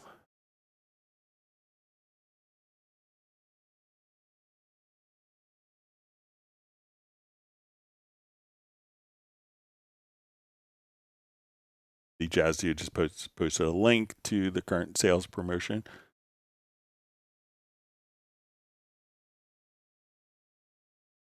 All right, Ivy Brothers just asked if you uncheck tracks in the visibility column, why are they still visible in the mixer? Is it possible to hide the tracks in the mixer? All right, so the two mixers, when we go to a track here in our project.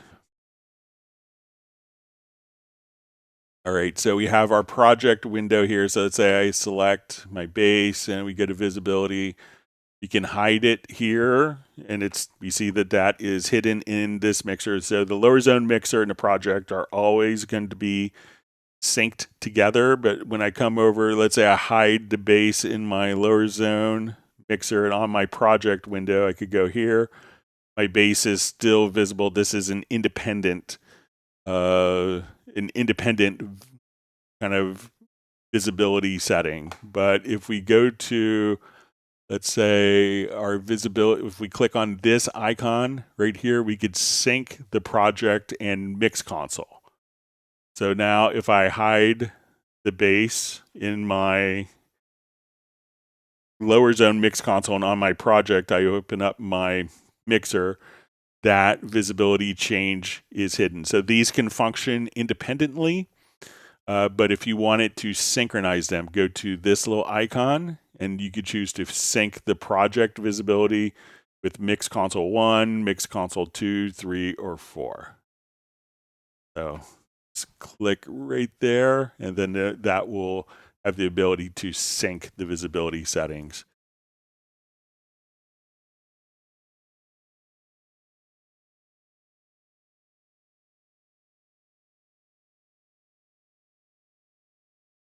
And Langford says he has thousands of instruments on his Modi X. He hasn't listed yet either. Yeah.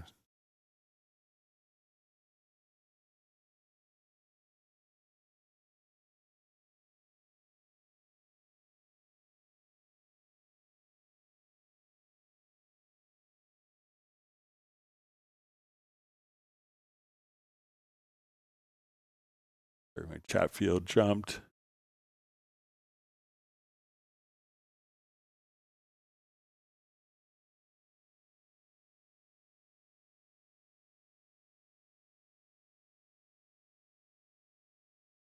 All right, so we see Flyv just says, respect, one other problem I have with MIDI is the pitch shift and modulators are unassigned. So a lot of times when you're using a MIDI controller, it's very common to have the pitch bend. And, so if we looked at our MIDI, let's say our MIDI remote here, right? So let's say if I have a pitch bend and a modulation wheel on my controller, probably, once we've assigned a parameter here for the MIDI remote, we could think of the MIDI as being like a language. So we're going to take our MIDI control here. We're going to move faders. And when we go into our mixer, so let's say I'm moving my faders here. I go to switches. So I move my faders here. I go to the mixer. So this is actually just the language. We can think of MIDI as the language that connects this, I move this. We're using words or letters in a language to control this.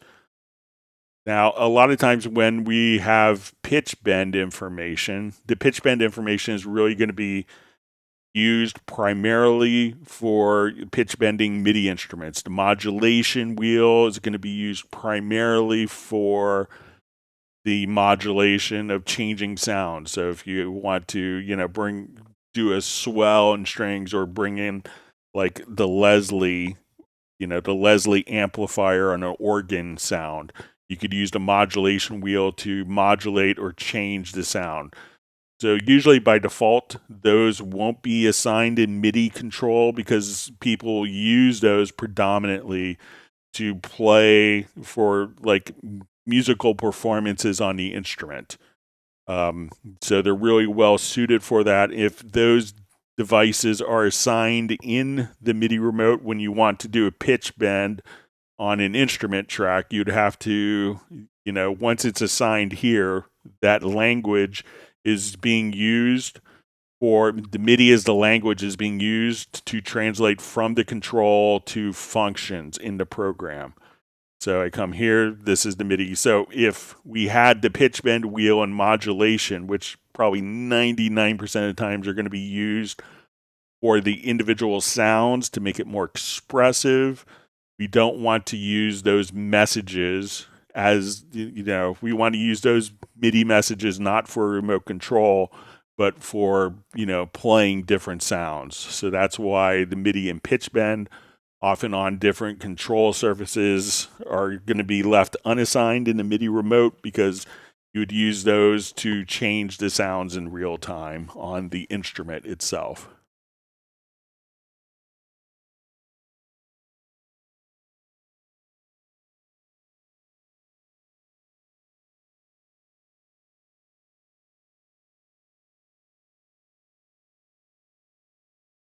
We see Mark Rabin just said, Greg, I appreciate the lesson. Okay.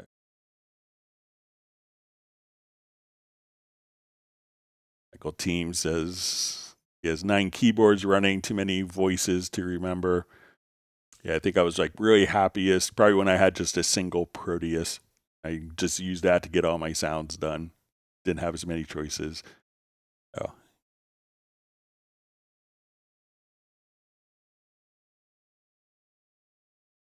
Adam Langford says he suffers from gear acquisition syndrome and needs to hide his credit card. Many web pages, just remember it.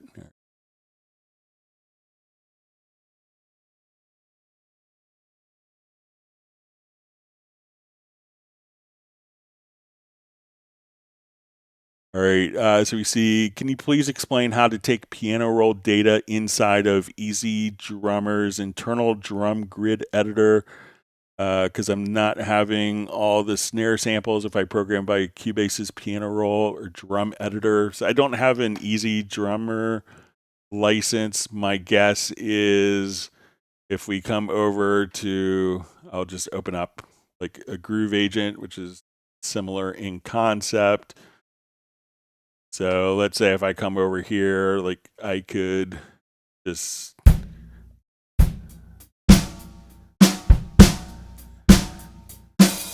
and we can see kind of we have like patterns that play here. We could often see these patterns on a grid if we wanted to. But what you may have to do, is just drag the pattern. It may be something like this where you drag the pattern from your Easy Drummer into the project window. So you might have to set that up. I don't work with Easy Drummer. I have a license on my personal computer. It might be an older one, but I don't think Cubase is going to be able to get into like the internal sequencer. So it's probably just dragging that pattern from Easy Drummer, directly into Cubase. So let me know if that makes sense for you.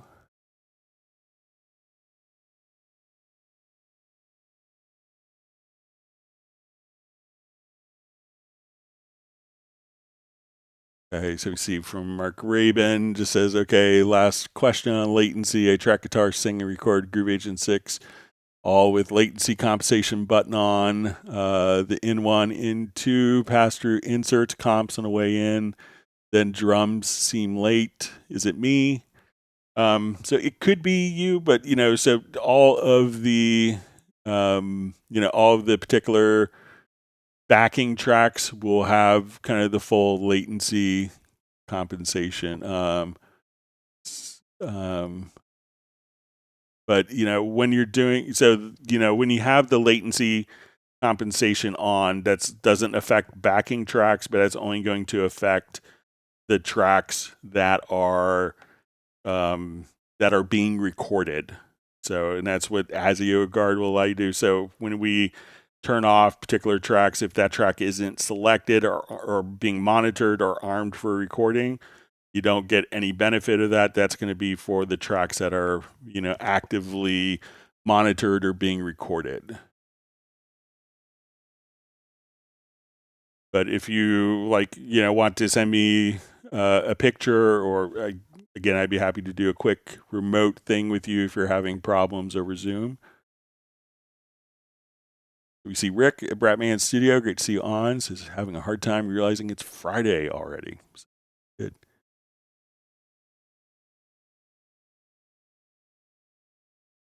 All right, so we see, did the stream just drop? I'm going to check my monitoring computer. I hope it hasn't.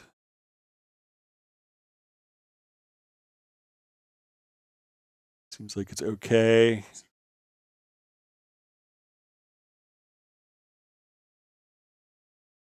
So it seems like it's okay on my end.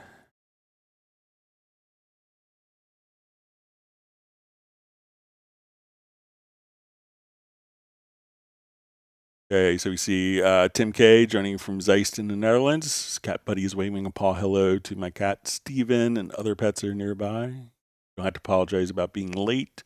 We're happy to have you here.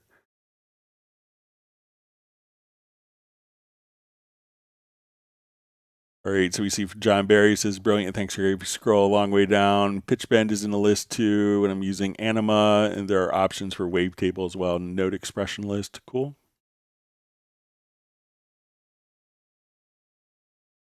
All right, great to see Randy Lee Music on from Dallas for joining us.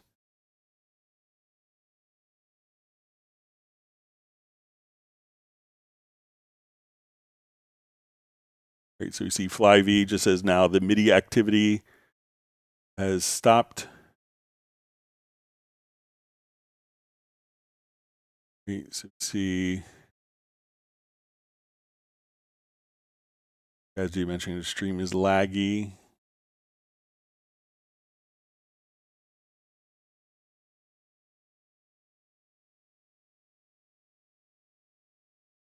All right, so we see from TrackQuest Music, hi, TGIF, I just joined. So if, I'm sorry if this is a repeat. Can you show me the improvements in the updated Halion Sonic 7.5? So I think that the only major difference, Halion 7.5 added capabilities of some new functionality like decomposing and snapshots within the spectral synthesis options. I think so, but one of the other things was MPE support. So where you could have like individual note expression, like on individual notes, so you could have different volume changes or pitch bend on individual notes. So if we go to our Halion Sonic, I think that's going to be like the major new addition inside of, and if we, so when we go to, so I think for instruments that are playing back and using MIDI 2.0 MPE, which is multi-polyphonic expression, where we could have like individual volume changes and pitch bends and filters on individual notes that are played simultaneously, where previously those, with MPE controllers, so we had note expression, but I think with Halion Sonic, it's just primarily adding official MPE support, which has kind of done the same functionality with note expression for a long time. And to make sure that all of those capabilities of instruments created inside of Halion 7.5 can be loaded into Halion Sonic.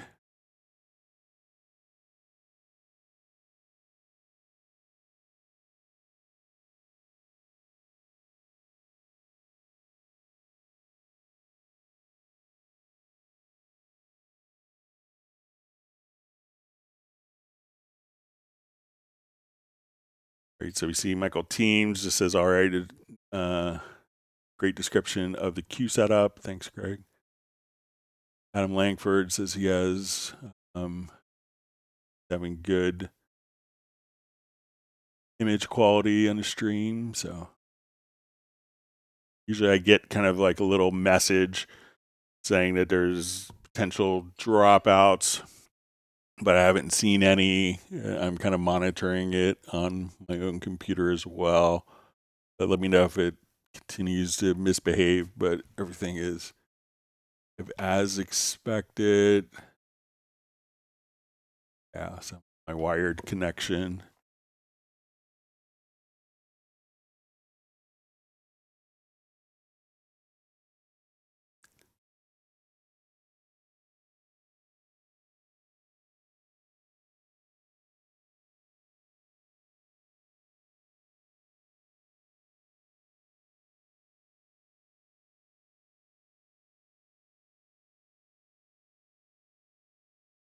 All right, so we see from Mark Raven just this question about insert.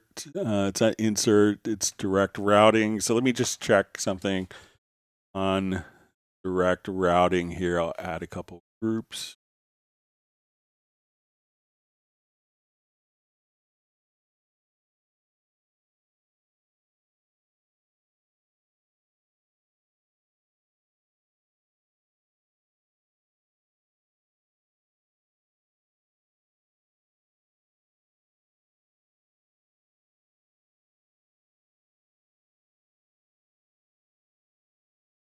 See if it changes colors if we right.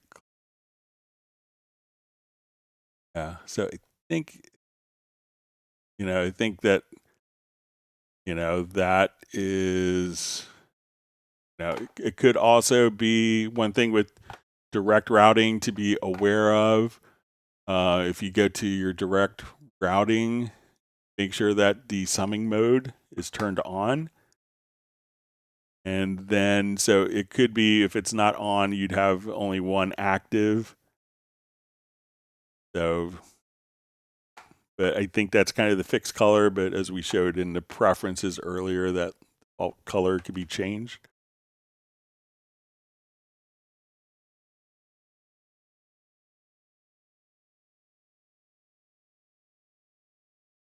See Brian Sawyer just saying he changed browsers and it's all clear now.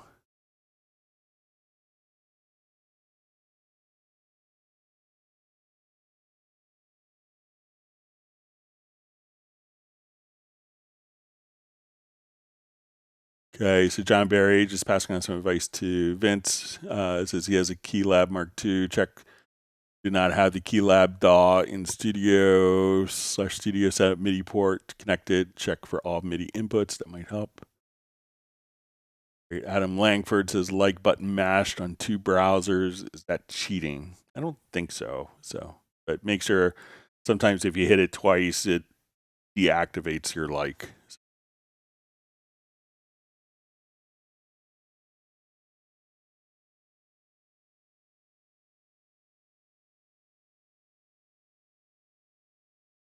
All right, so you see just a clarification from Mark Rabin. It says basically my Groove Agent 6 recorded MIDI, but it's going peak on meter, then audio is fine. Says the MIDI sounds fine. It just looks super hot on my meter. So if you have I'm not sure if you have an electronic drum kit, sometimes like the hi-hats can generate a lot of MIDI CC messages, like to convey all of the different states of open hi-hats. So your hi-hat pedal sometimes may be transmitting a lot of MIDI data that may not be as obvious.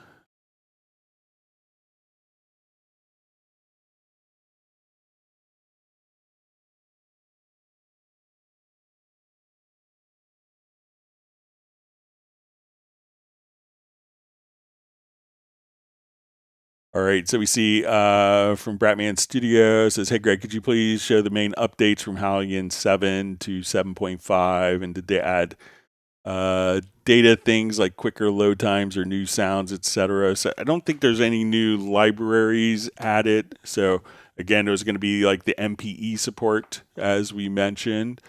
So if you have kind of a long-standing feature request, we kind of had it done internally, but for other DAWs that weren't as clever. But when we come over here, let's get to our Halligan 7.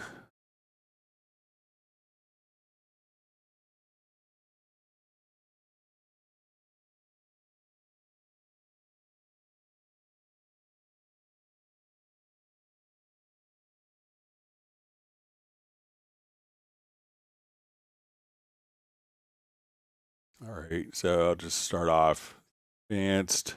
Let's do most of the new functionality is going to be inside of the spectral synth.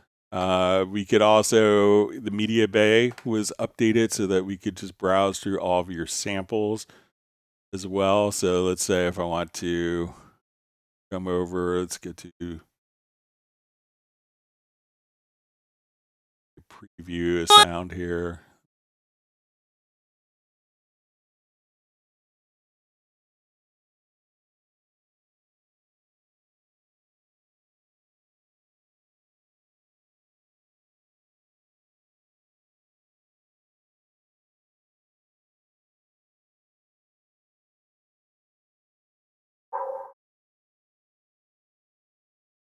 Fine.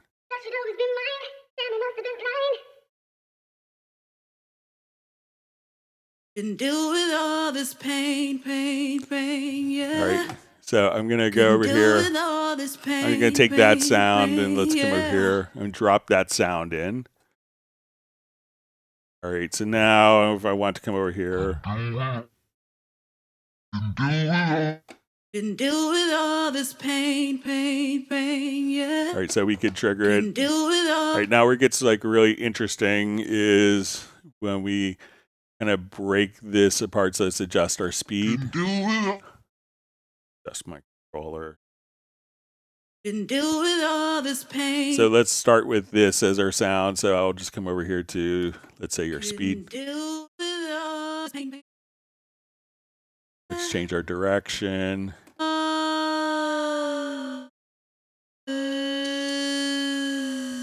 And let's adjust our speed up a little bit.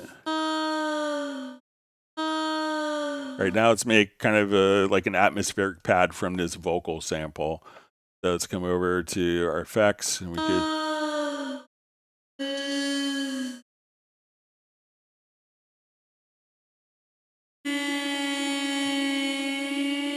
All right, so we can come over here.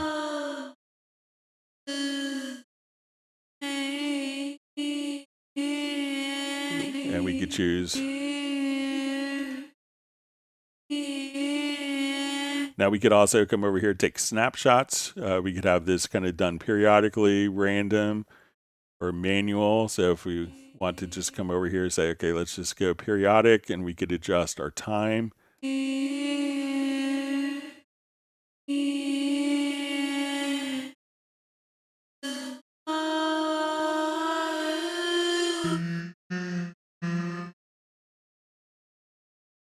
You could also kind of freeze an area.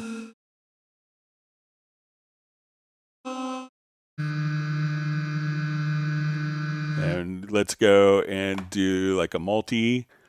So let's come over here. Let's do just like a stack.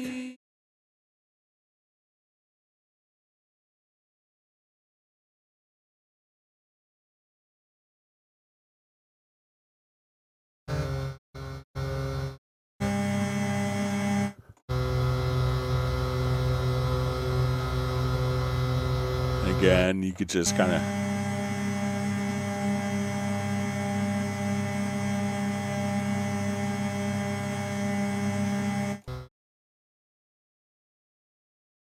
So to be able to kind of just come over here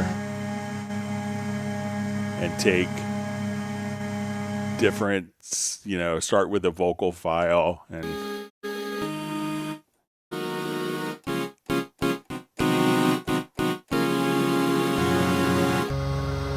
all that, starting from. Can deal with all this pain. So you could just kind of take any audio file and deal with all this pain, be able to drag it right in. So, and then if you have, also we could come over here and, more control over different stuff. So that's a lot of the new stuff. We're kind of doing sound design with 7.5. So wonderful additions to be able to have more control over the spectral synthesis. And even if you do like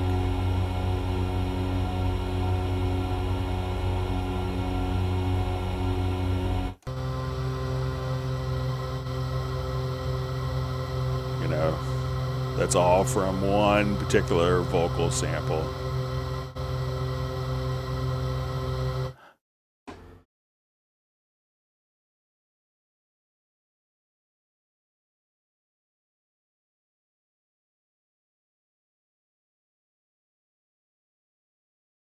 So you can play around with that. And again, it's free download. So MPE support, new spectral synthesis options, and browser updates. Any new things, Rick?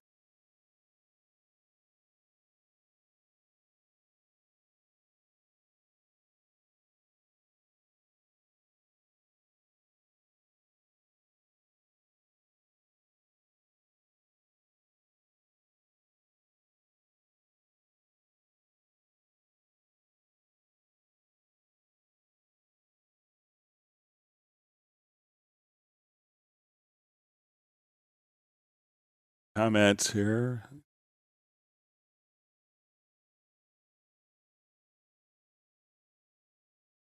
All right. So we see from Maslinuk. Yo, bro, can you show how to separate drums from drum machine? I only know how you set up different outs. Okay, so let's come over. Let's set up a drum machine here.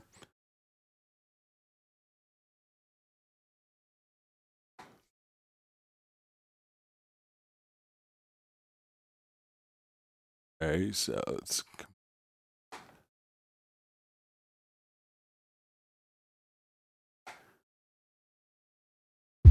All right, so I'm going to program. So when I come over here, we could say, let's get to our group. All right, so we can see our different outputs here. To say I want kick 1 going out of output, my kick's going out of output 2. Let's say snare claps out of output 3. Let's put our hi-hat of output 4. And cowbell for Beverly out of output 5. Okay, so I'm going to program a quick beat here. So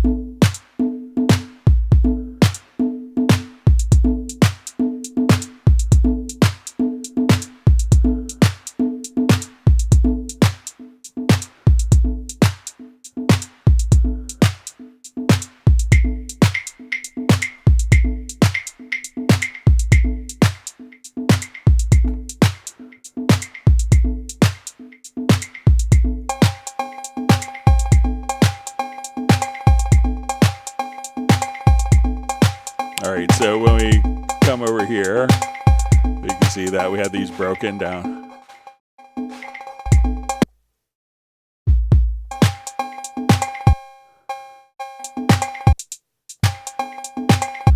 All right. So now that, let's say if I have this pattern, drag this pattern, beginning here, drag the pattern out to my drum track here. I think now if we export audio mix down, you could select all of my, let's do like a multi. I want my VST instrument out. I could just put it, create audio tracks. And I'm going to set my left and right locators around it. And we say export audio. At that point, I could have just my kick, snare, hat, cowbell, all broken down.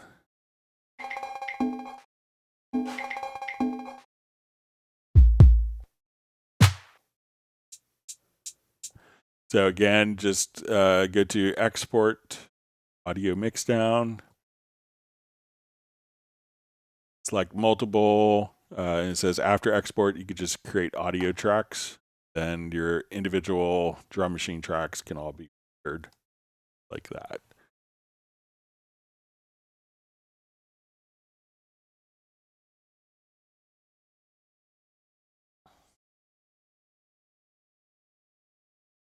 Ivy Bros says, Greg, you're a genius. Just an ordinary average guy. Made mistakes before others. Share my experiences. Mark Raven says, Greg, I had the Proteus 1 and an Alesis drum machine, and my neighbors moved. You know, I still have my Proteus 1, and I started my first MIDI device as an HR16. My drummer friend Butch from college graduated, moved away.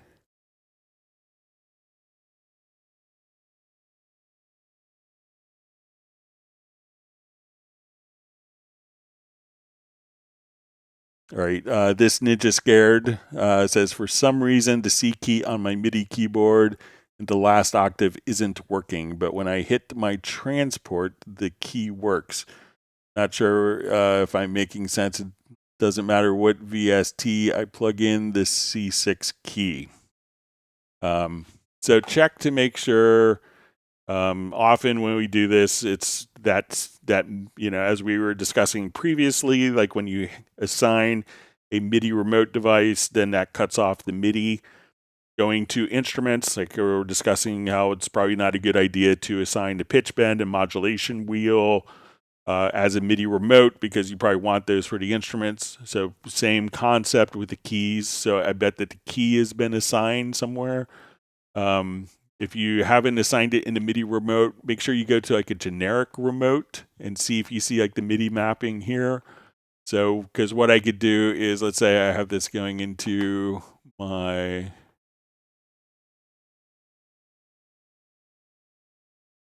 panorama here. Okay. So if I come over to my panorama, I could say MIDI learn, and I could say, okay, I want to hit my note on. It could be like C4, it might be C6 or whatever. And then I could say, okay, I want this to control, let's go to command, let's say transport.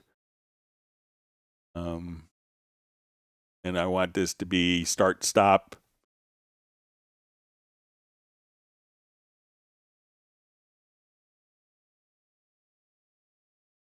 All right, so now when I come over here, I hit apply, I hit that key, that's just going to start, stop. So somewhere you probably have that key defined for like a remote functionality. So either in the remote devices, in your MIDI remote setup.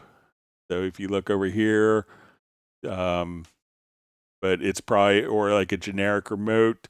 So if you see like that particular, so probably that key, it may have been assigned to a remote functionality for the transport.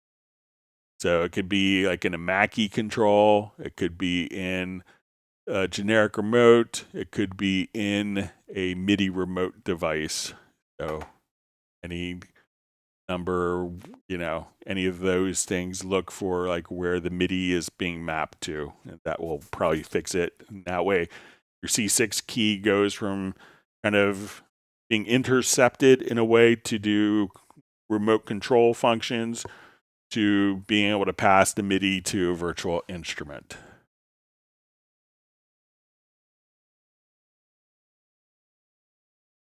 Well, Team still loves his Alesis SR16 keyboard. Has a Casio RZ1. Claims that he's a hoarder. So you're just a hoarder because you have more space to store stuff without your wife knowing. Great.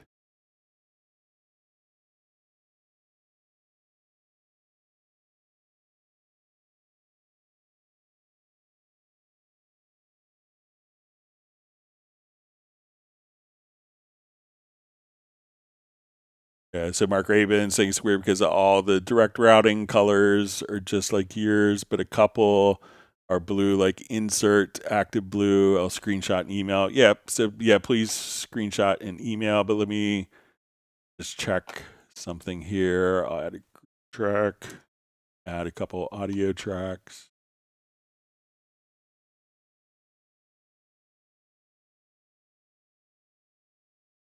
Add another group track. So I wonder if you'd do like a group, route it to a group. That makes a difference.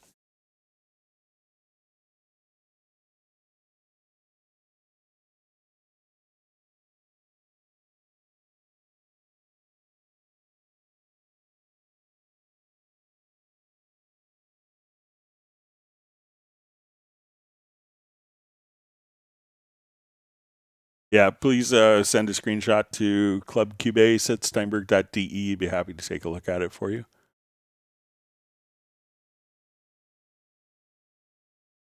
All right, so we see Thomas asking, should I upgrade from 12 Pro? Scared my sessions might not convert properly. So, you could open up Cubase sessions. I just did for someone who's opening up Cubase SX1 sessions the other day. I was just helping him, and it's just literally just opening it up. So when you upgrade to Cubase 15, your Cubase 12 is still resident and unaffected by the installation of Cubase 15. So I don't think you're going to have any problems. Cubase has been able to load up the same project files since 2002. So 24 years, you can go back to CPR, and if we go back to 2000, it could still load up Nuendo project files, .mpr files. But again, just because you update to Cubase 15, your Cubase 12 is still resident on your system and unaffected. So you could always, so you always could still open it in 12 and run 12 with your Cubase 15 license as well.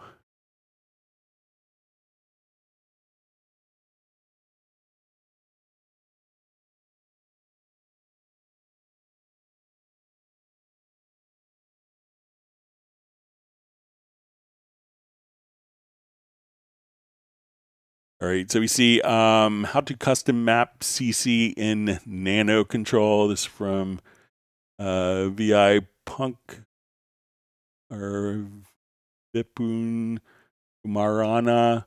So usually there's going to be, I may not have it installed on my computer, but there's generally a little Korg utility.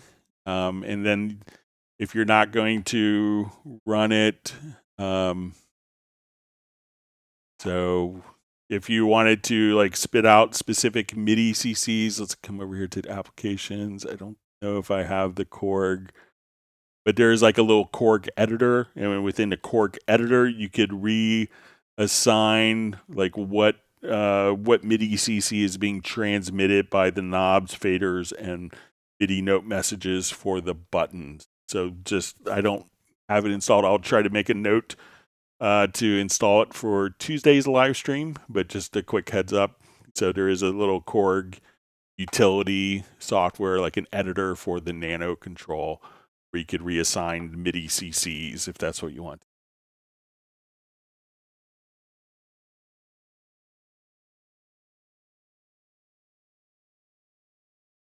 All right, so we see from this Ninja Scares says, can we expect a note repeat in a drum machine in future updates of Cubase?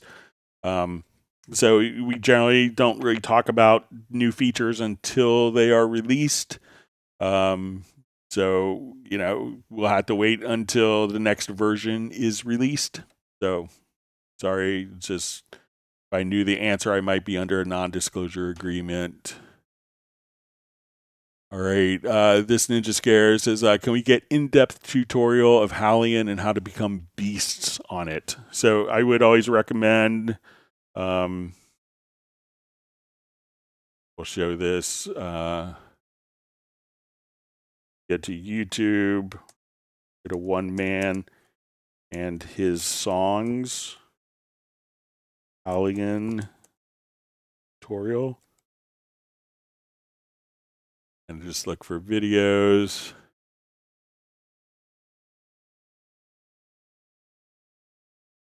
This may not be on Hallian 7 yet, but go to one man and his songs.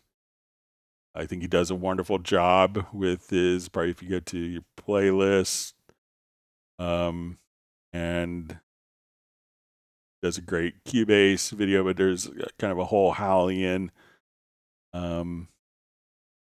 7 tutorial, 31 videos. So check that out. That would turn you into beast mode. So he does a phenomenal job of teaching. He's a wonderful teacher. Check out his stuff.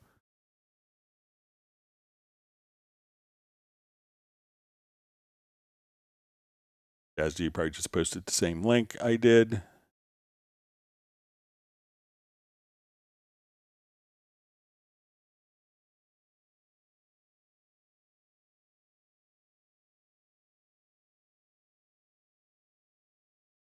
All right, so we see from Marshmallow 51343.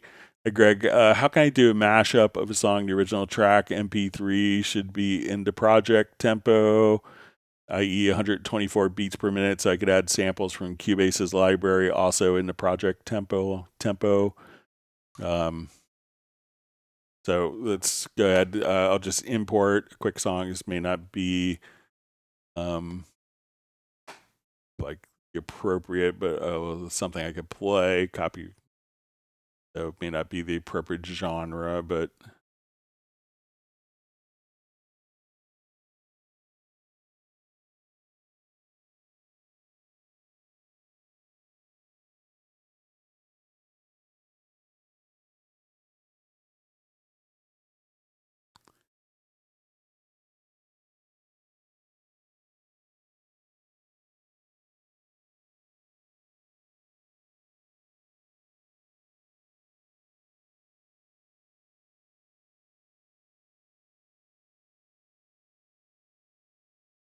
we have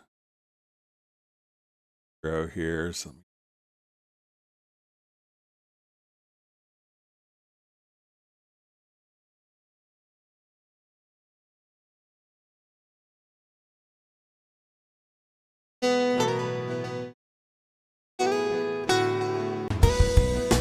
All right, I'll just kind of start it there.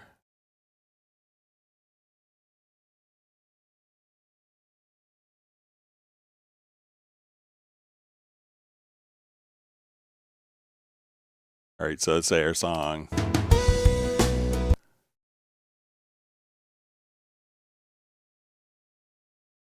All right, I'll just create a new audio file out of this quickly. All right, so what I want to do is, all right, so let's say we don't know, we want this to be in the project tempo. So let's say if I turn on my click track,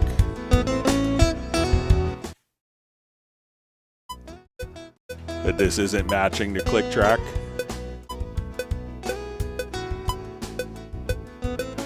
All right, so if I want this to match the click track, I would come over here. So let's say if I want this to be 124, I would figure out what the tempo of the project is, and it could be fluctuating in tempo. So I'm going to do a tempo detection.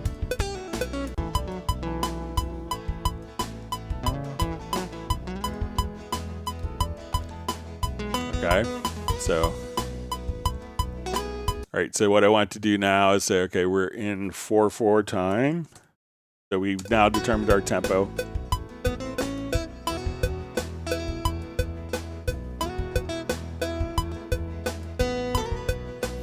And sometimes when we do this, like I may want to do that at like half tempo.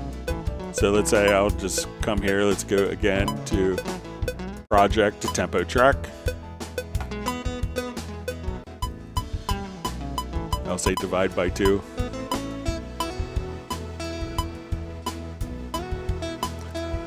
And I'm going to just change my meter here to 4/4. And what I want to do now is just select that track. I'm going to go to audio to advanced, and we'll say set definition from tempo. So now if I want this to be at 120 or 80 beats a minute, so I can say, okay, now it's playing at 124 beats a minute. Or I want it to be at 62.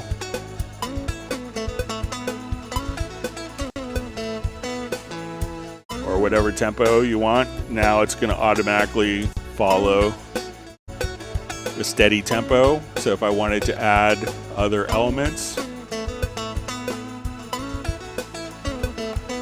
so I'm going to come over, let's just put in, let's say I want to throw a drum loop on to match.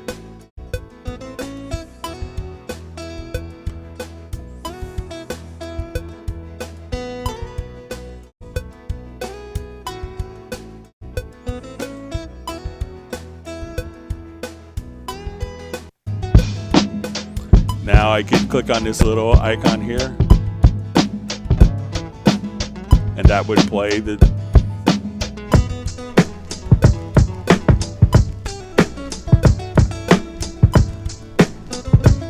so now I could drag this out to my project,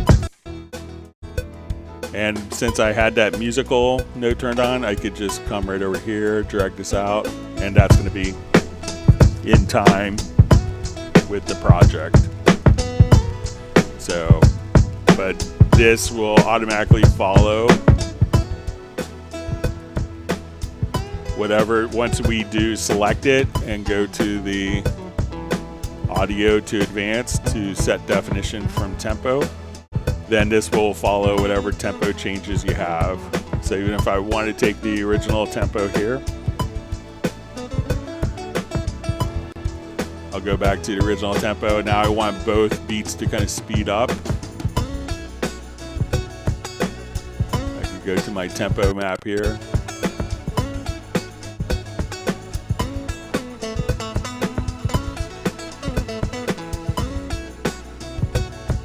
I wanted these to be tighter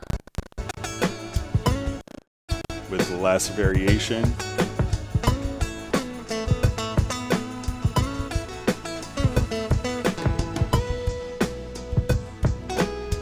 So that's how you could do it. So let me know if that's helpful.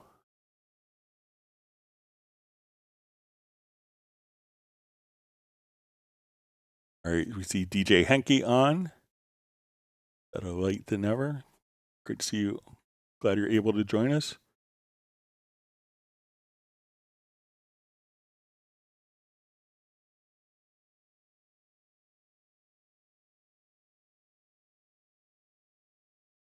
See, Michael Teams is mentioning he opens up his Cubase 6 projects and Cubase 15 with no problems.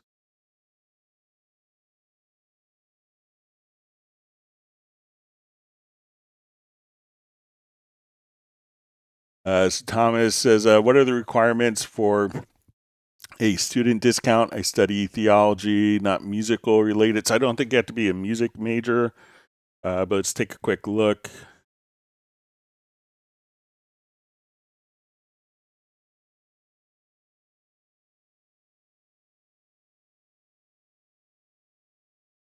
You had to have a student ID or .edu, email address. Let's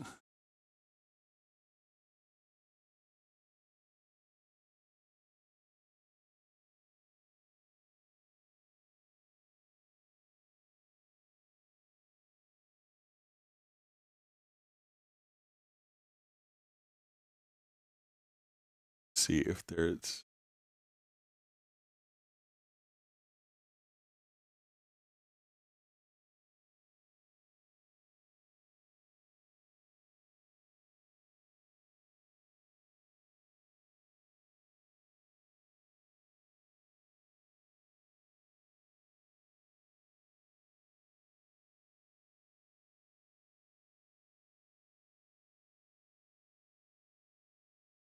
let's just say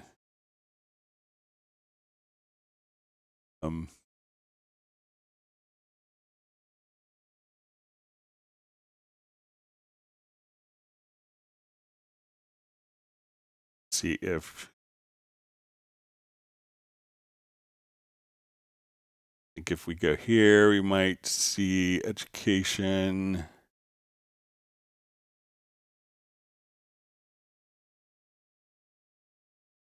Proof of eligibility required. So let's.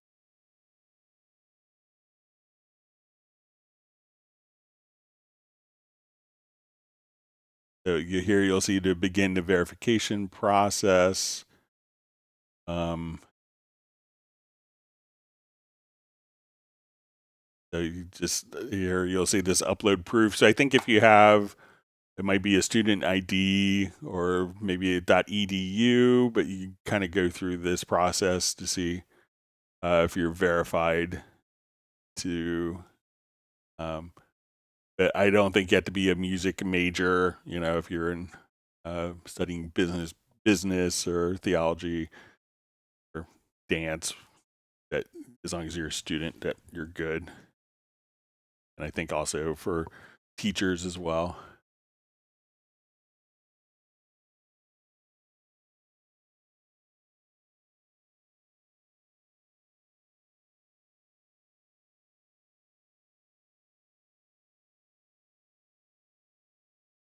Chris Harrison wants note repeat in Cubase.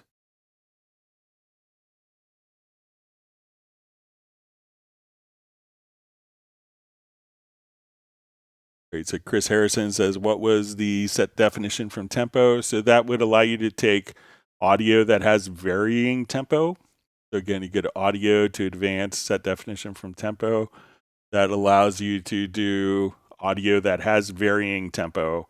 And with that varying tempo, you could drop it into so that these tempo changes are basically going to be embedded into the audio files. When you drop it into another audio file, it's in musical mode. At that point, you could just change the actual, it'll dynamically, change the tempo to map accordingly to the new project tempo.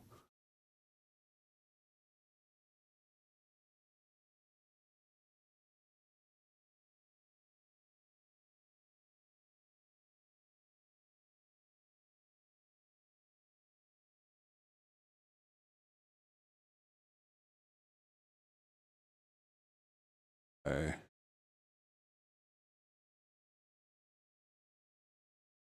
So we see Chris Harrison says, whoa, so for any audio that has some crazy tempo map, you could set definition from tempo, then it'll just auto lock. Whoa, sick. Yep. All right, and Chris Harrison asks, can you do that for multiple audio events at once, like a whole drum mix? You could do it for like an entire project. Here, let me open up a quick project where we could show the whole thing.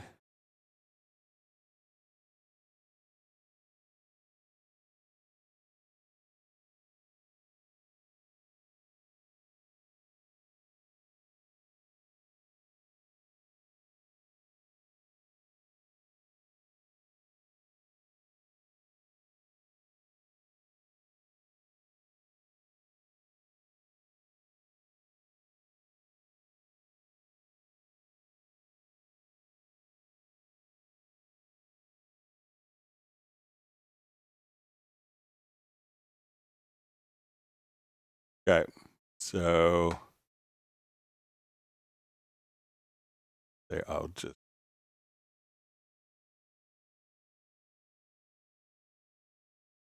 All right, so we listen. All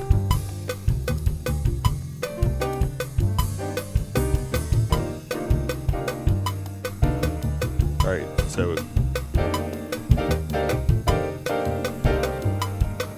say we're starting at a tempo 120.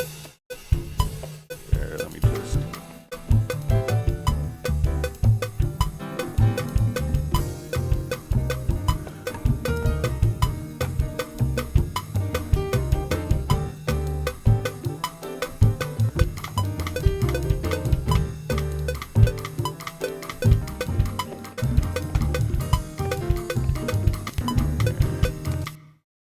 A second, let me just again. Better state.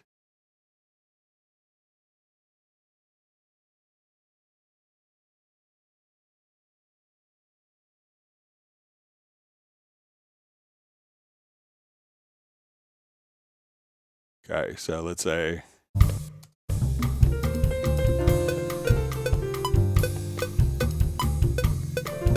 All right, so no correlation with our multi-track.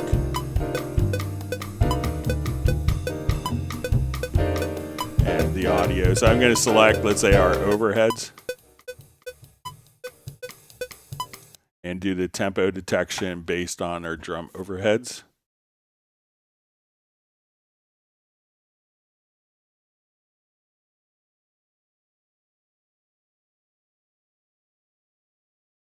Now, all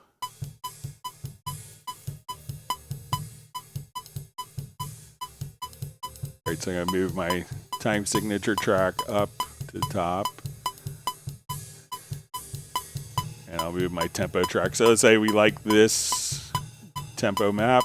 I'll close this out. All right. All right, so now we want to kind of define like maybe where our downbeat is if we have pickup notes. Okay, so it looks like our downbeat's going to be right here. All right, so I'm going to come over here. So we have a pickup note. So now we're in 4/4 time. Okay.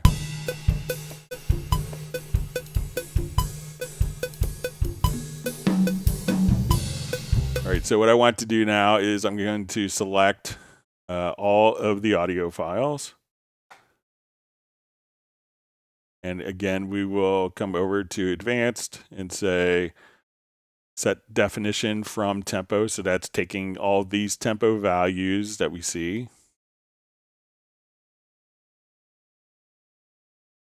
And we could write it into the audio files as metadata or into the project only. All right, so now as we come over here, so we can see my tempo fluctuating like 130, 140-ish. I'm gonna just turn that off. Say let's go 144. Now all my tracks, 120.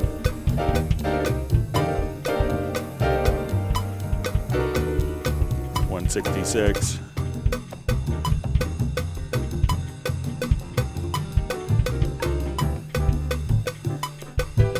Let's follow the tempo. Now I just want to take the tempo and speed it up here. So we can still have our variation.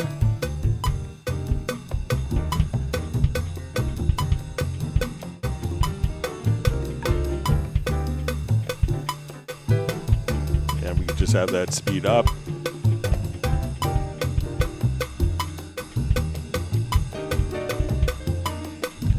Then we're going to go back to our original tempo.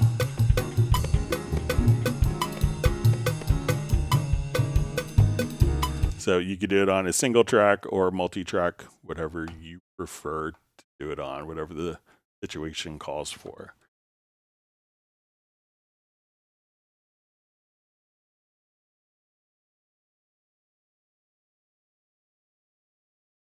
All right, great to see you, Lawrence. Koch checking in from Rhode Island.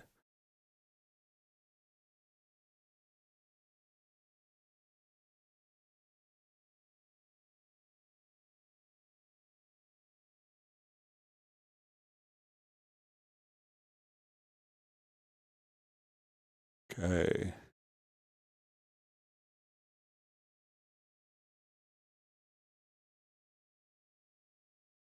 Great, so we see Thomas says, thanks, so I'll upload a student ID and see what happens. Chris Harrison says, what's the likelihood Cubase will have Ableton Link in the future? So again, we can't really comment on what's coming out in future versions until it's actually released. So we don't like to do the anticipation factor. So, but we'll see what comes in the next version of Cubase. All right, so we see from Tim Weinheimer, can you show me how to export a MIDI loop on an instrument track in a Cubase project? Okay. So let's say I go to the beginning here. I want to do add an instrument. I want it to be, let's say, a retro log or here. Great. I'll just do a quick pattern event.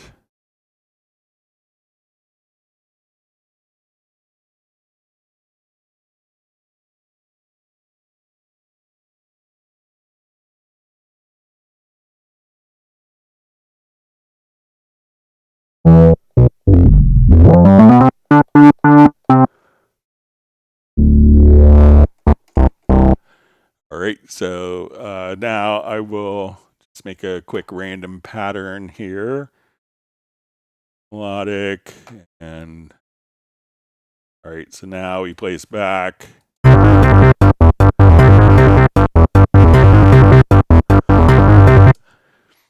right, I'm going to slow my tempo down. Let's say 200.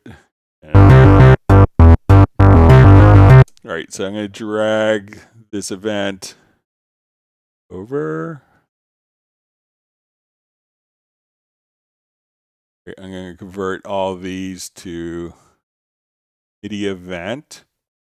All right, so now that this is going to be a a MIDI loop here. Okay, so now all I have to do, and we'll call this bass.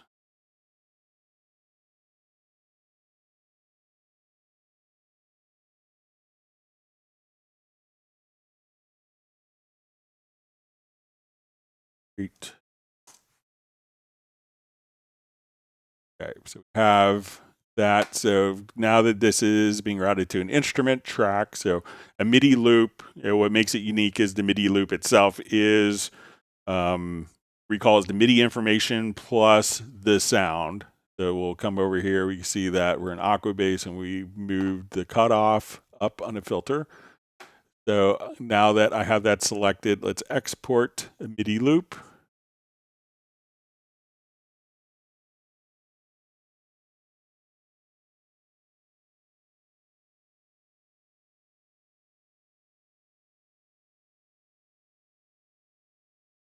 Okay, so now when we come over here, let's go to, these are presets. Let me see if I can find it in here.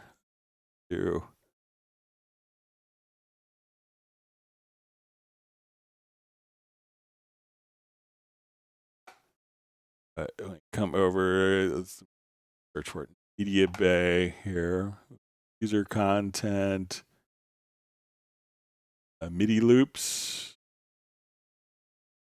There's the filter, and then we have our Weinheimer bass. And if I go to a new project,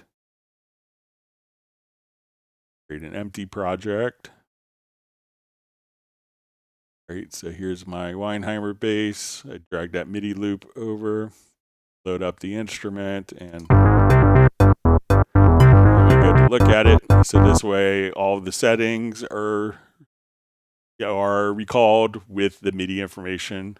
So you could just import that MIDI loop into any project. So, and then if we go to, let's just import a MIDI loop here. And let's see if we could just find it under loops and samples. See if it shows up under.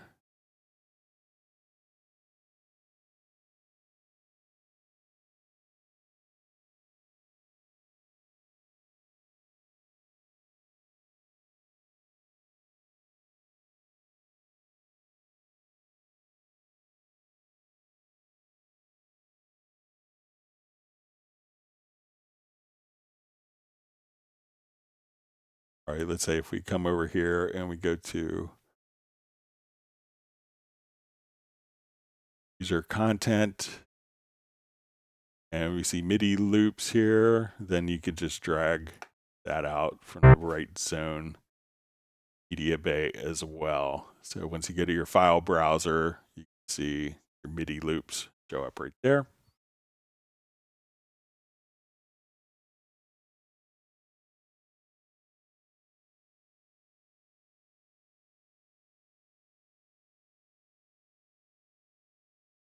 Tim Weinheimer's received 1 gallon of stealthy strawberry ice cream.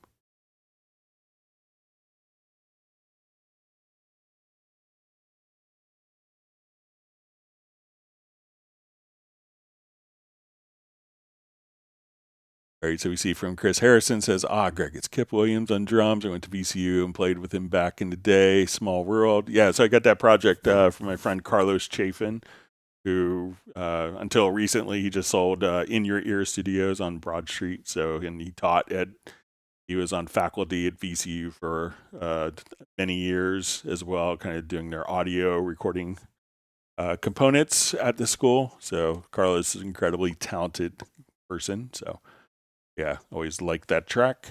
And yeah, be in Richmond, speaking of Virginia music educators, November. So looking forward. I haven't been to Richmond in a while. You know, I live in Alexandria. It's not too far.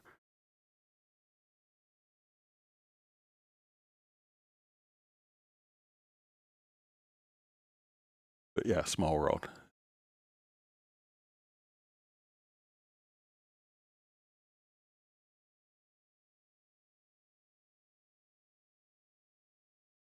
All right, DJ Henke says I have a complete control MK2 S49 to control Cubase every time I used a 4-way rotor on the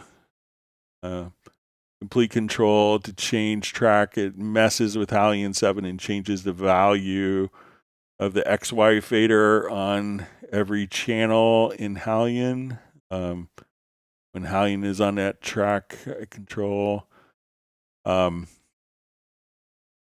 So I'm not sure. I don't have a complete control. So I'm not sure. So I'm not sure if it's a particular setup that you have for instruments that's doing it. But let's say if we come over, see if we could remap. So, generally that's going to be, MIDI information comes in and the instrument responds to it, which is known criteria. So for controllers, they're trying to control plugins. But let's say, so if you're moving like the XY fader here,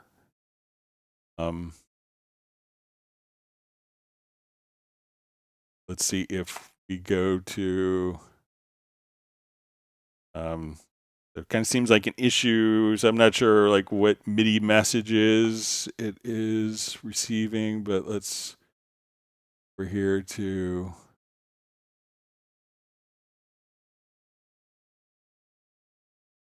so I'm not, there's control protocols that we have inside of Cubase. I'm not sure if you're using the MIDI remote script for the contact controller.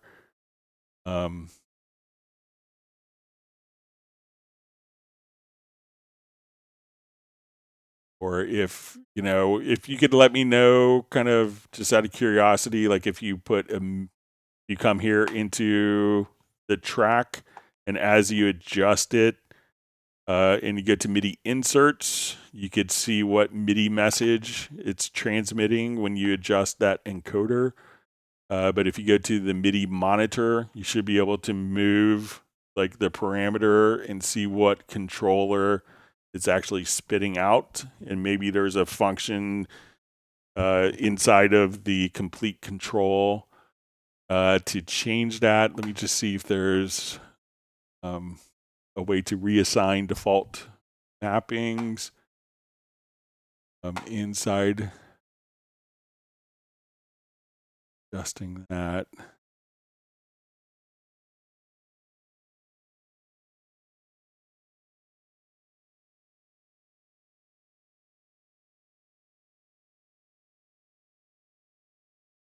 Yeah, a lot of the stuff that we do in Steinberg is where you could just kind of right click. But if you could let me know what,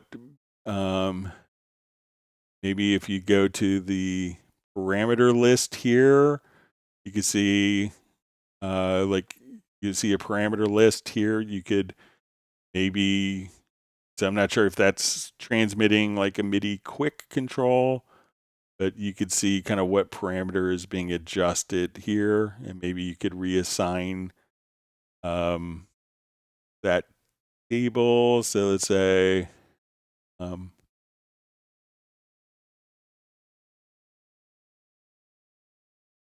but I don't have any experience with the complete controllers.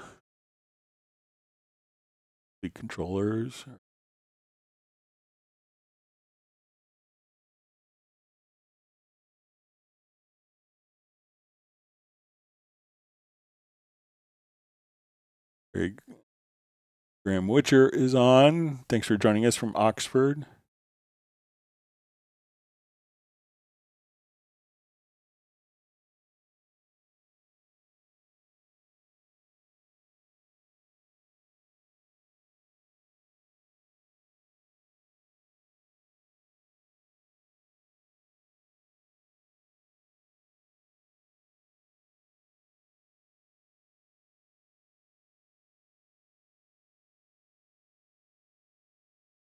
Terry Gray just mentioning about a video link about stock plugin rating that Jazz did share. Great to see you on, Terry, from Minneapolis, St. Paul area.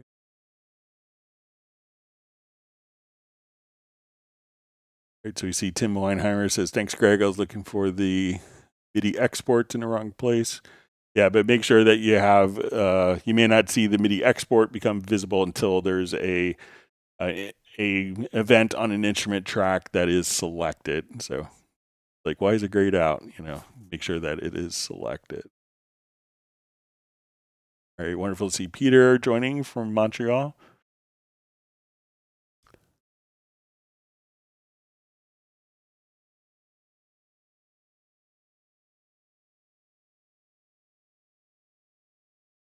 Right, so we see Chris Harrison says that he's in Atlanta these days. He took a course with Carlos. What a nice studio. Thank you for these classes. Yeah, I just had lunch with Carlos about a month ago. So we met up and halfway in Fredericksburg. But yeah, Carlos is so wonderful.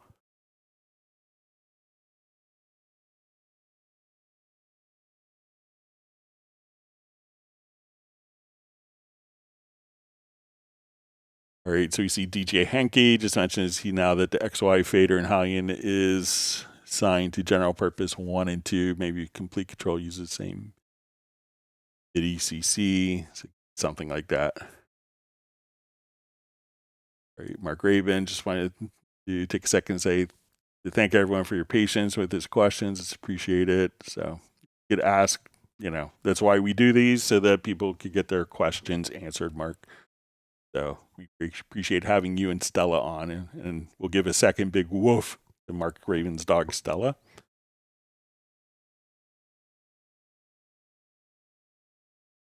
All right, let me go to a question that was sent in advance here.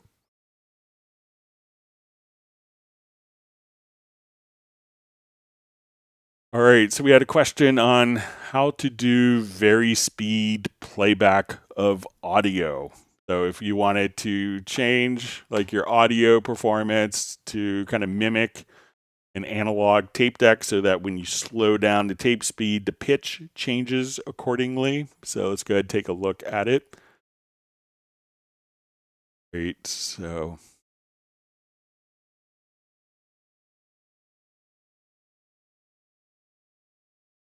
open up this project. I'm going to revert it.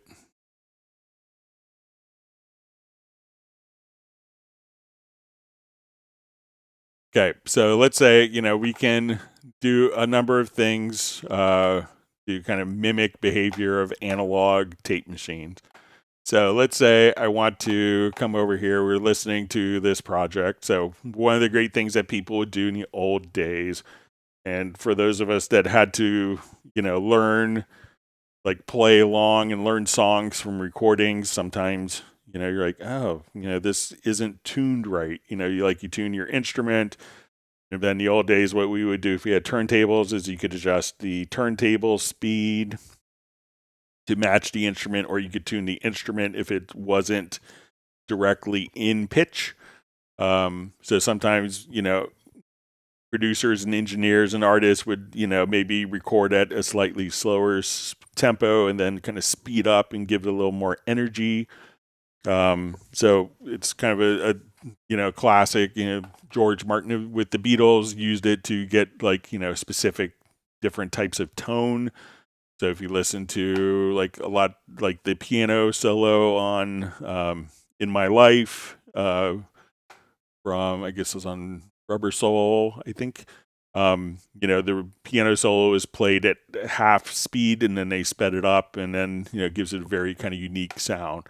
But if we want to mimic that behavior in a typical DAW, now some instruments we may not want to change pitch, like drums.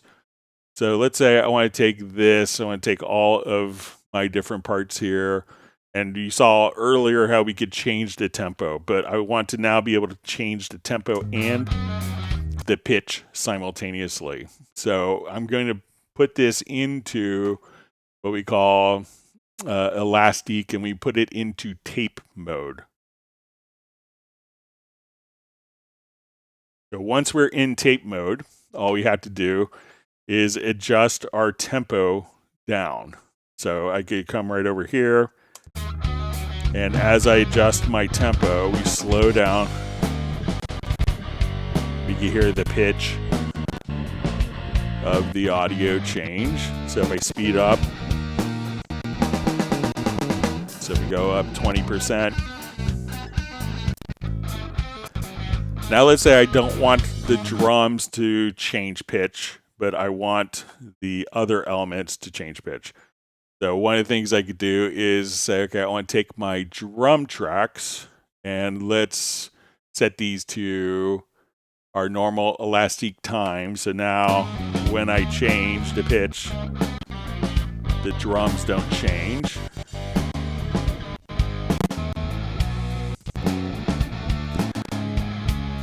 Now, so we could adjust the tempo to automatically have that playback. So I'm going to just add my tempo track here. We'll put it in the upper. Now let's say if I want it to go down exactly or up, down or up one semitone. So going from like, let's say A to A flat or A to B flat, we could actually utilize the project logical editor. So let's say I want to change the pitch of this. So I'm going to pull up a project logical editor preset. And I'll just say, let's apply the preset. So I did it as a user preset, and we'll show you how to do this. So I'm going to say, let's tempo to VariSpeed will go up one semitone. So what this is going to do, this logical editor is going to change the tempo so that we can now be up one semitone. So I'm going to turn this on. So if I want to go down,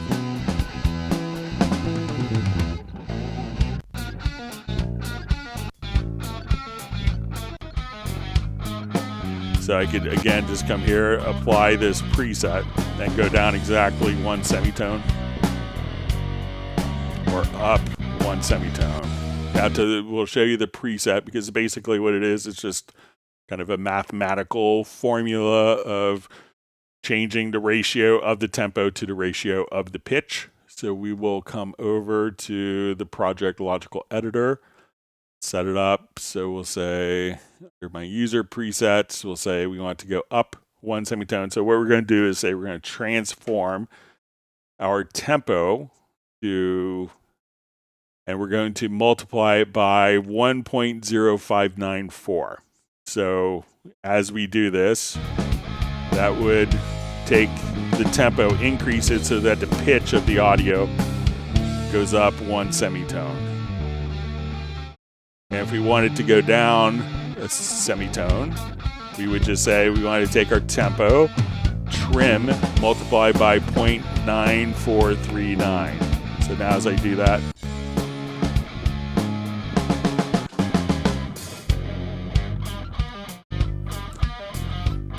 so then we could just slow down like a semitone. And if we wanted to couple that in a macro where we select all of our MIDI parts and transpose our MIDI parts down one semitone and run that as a pre-process before going into that, we could have all of the MIDI change and go down by semitone. So if we wanted to go varying amounts, the MIDI generally wouldn't work. I haven't seen it work in any program. I've seen the MIDI where you could just kind of transpose down by semitones or up by semitones.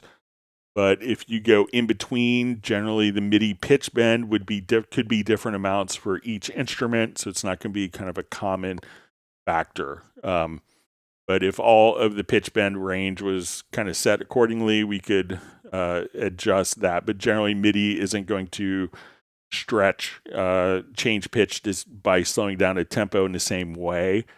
So you could do it in intervals of one semitone up or one semitone down.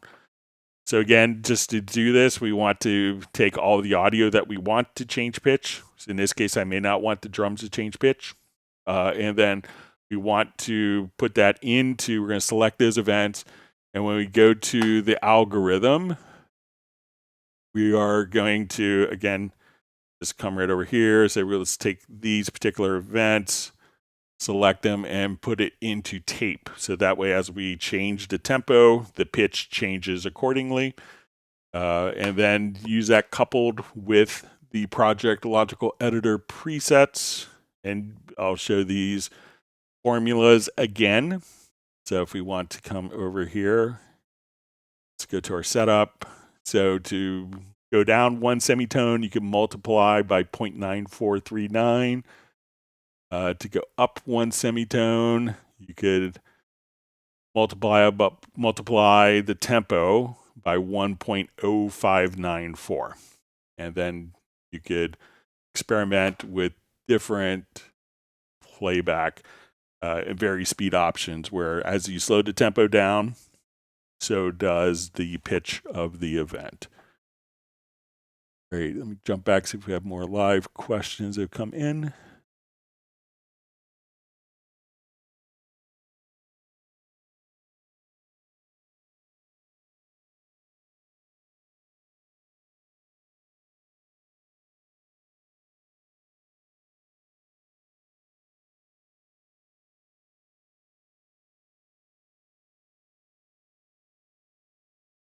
Just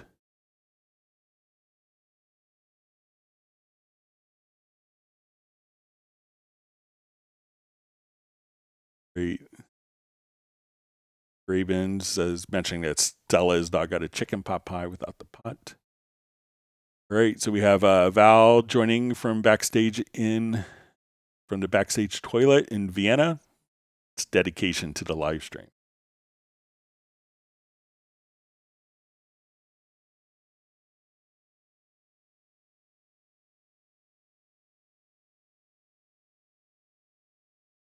All right, so you see every time I put a new preset on a track in Hallian, the XY fader is automatically assigned to general purpose 1 and 2. Maybe there's a way to turn that off in Hallian. You see if I could take a quick look.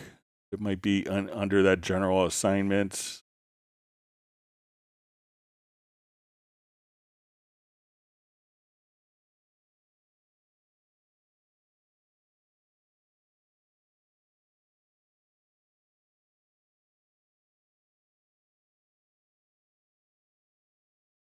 Right, so even if we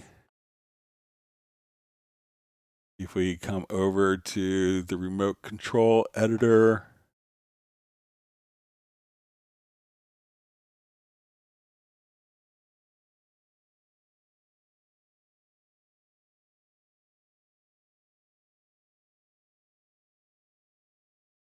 just load up quick.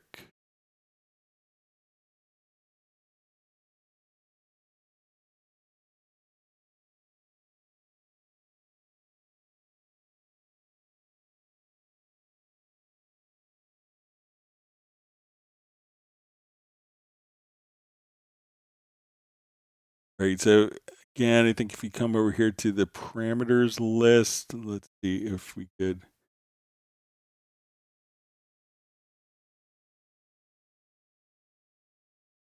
Right, so the XY axis is going to be quick control.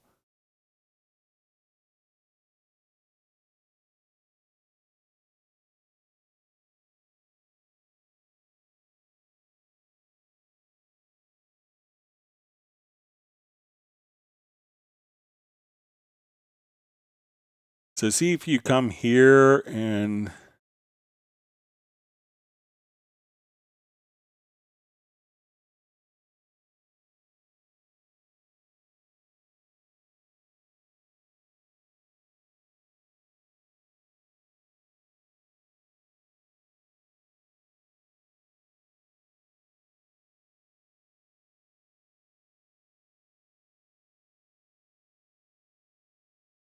let me just.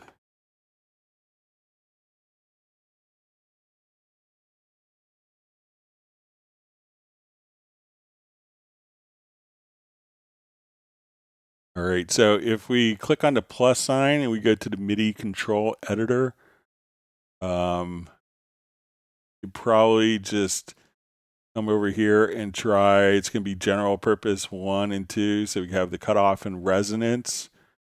So again, if you click here, so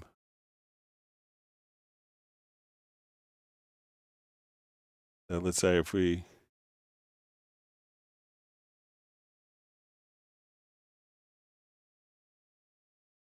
right? If you, again, click here, go to the MIDI control, and let's say for the slot, see if when you adjust this, probably CC 16 and 17, if you delete that, if that fixes the issue for you. But if you have the option, it's probably best to change it maybe in the controller.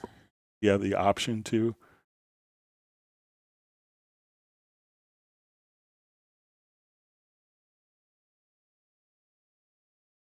Graham Witcher says a great and revolutionary George Martin, what a pioneer of old tech studio recording. Thanks for mentioning. Big fan of his work. Right. So John Barry VU says he did know today that his keylab DAW input was ticked for all MIDI inputs. When he had set this to off previously, we're checking and having controller issues, complete controls. These have own MIDI device.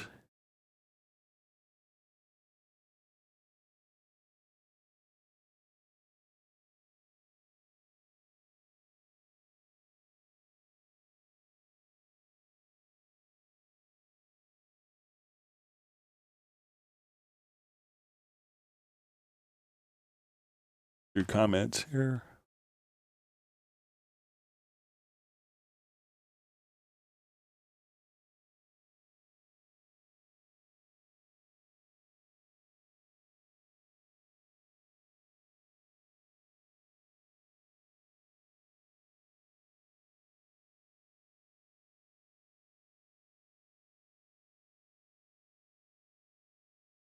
Going through comments here. Ratman Studio just making a comment. It says, remember having to be concerned about MIDI cable lengths in the live world. So, yeah, I actually, it's interesting about my friend Clay Ostwald, who's, toured the world with Gloria Stefan many, many times for 35, almost maybe probably 35 years, maybe almost 40 years now. But he was kind of notorious for having a super long MIDI cable with his MIDI rack. And he'd have one controller in his MIDI rack for years off stage. And I have like 100-foot MIDI cable that a friend of mine made for me out of an Ethernet cable. So where he just kind of, took the pins from a high quality Ethernet cable, like 100-foot Ethernet cable, and that works like a charm. So if I want to have a MIDI device like 100 feet away, it's no problem. So it's not too a really cheap MIDI cable. You may have problems, but if you convert a Ethernet cable into and just match the pins, then you're okay.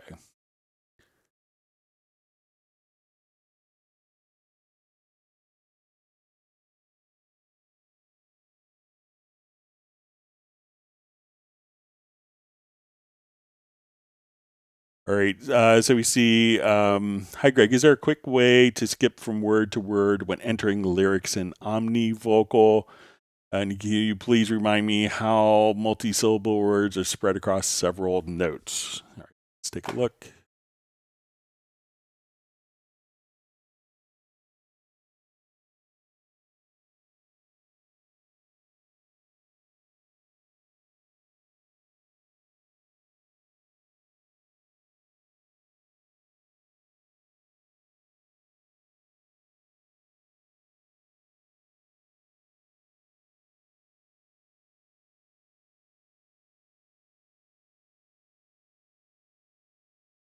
All right.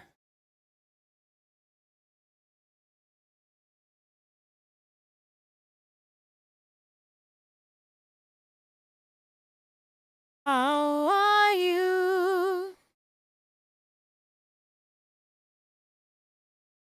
Okay, so let's come over here.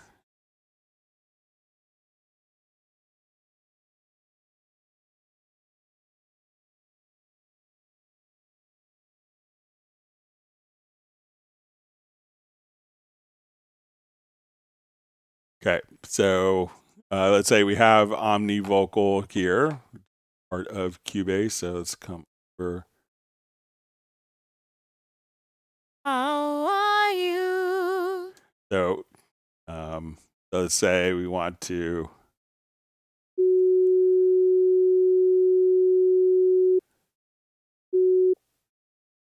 right, so as you do this, I just want to put in,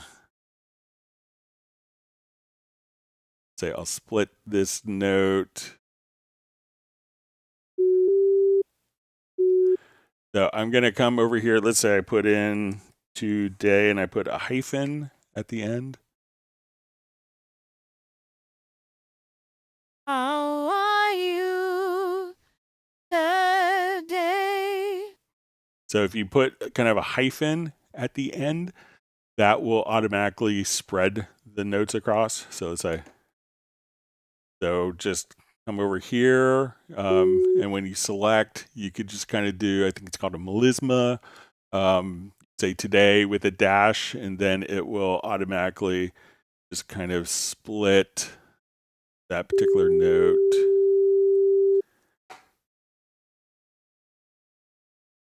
Today. So just kind of come here, type in today dash. But as you select kind of your different notes, you could advance and just kind of type in. So just hit your left and right arrows, and then you could quickly navigate like that to enter in other text.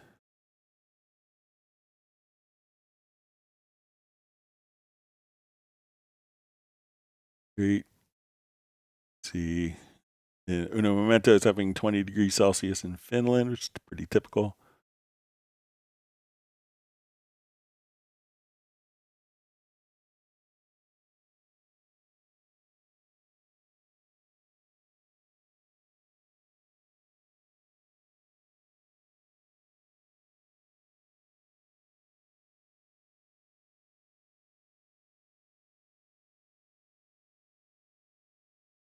So you see from DJ Henke says, thank you, Greg. If you right click on an XY fader, you can see what MIDI CC is assigned to. Maybe it's something else in your setup. Thanks for your tips. Yeah.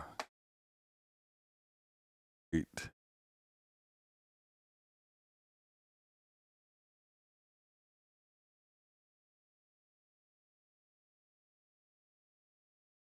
All right, so we have Frederick Childs. Hello, how would you be able to go over how you would mix down the combination of audio and video for film scoring?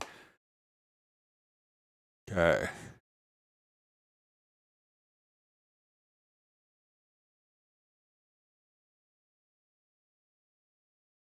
Import a quick video file.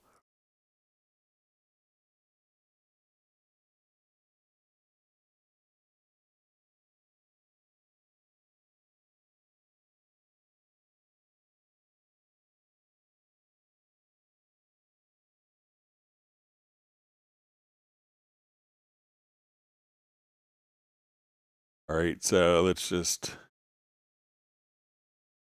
so I have my video. Let's go find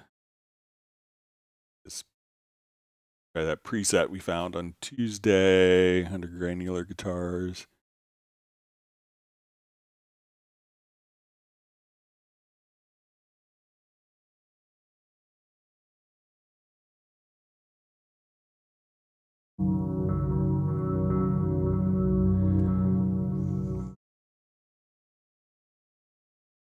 All right, so let's say I come here.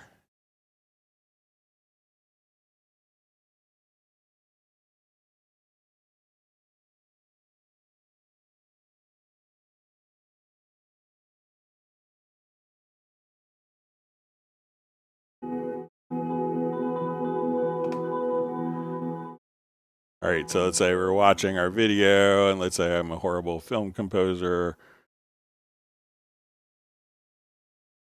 And now we watch, we'll come here.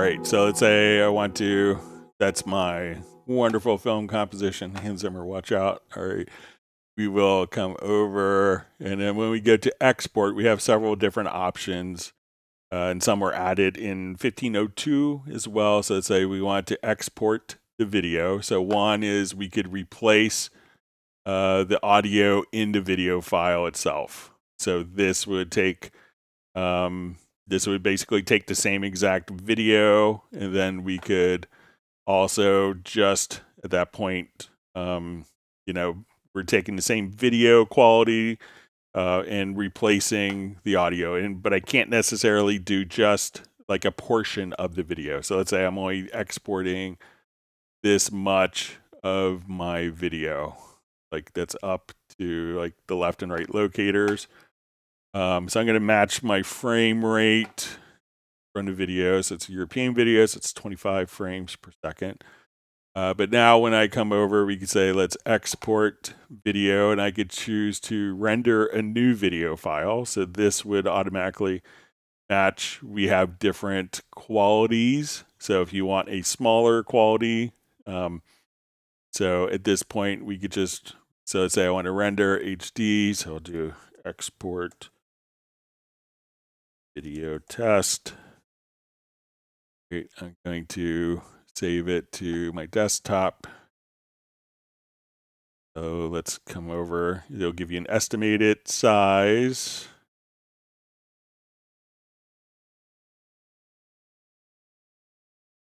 Great.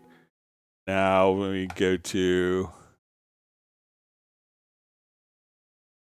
desktop,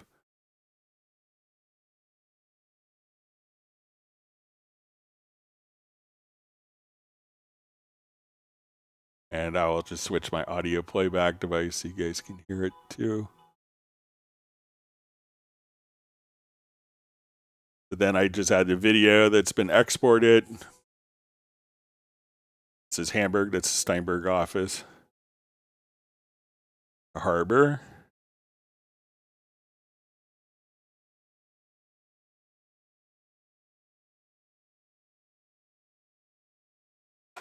And that's our video. So again, just come over to, so you could replace the audio in a video file if you've made video edits or just exporting a portion of the scene. You could just come over here. There's different encoder presets as well. And then your audio from your project is automatically rendered into the new video file. It's like that. Okay.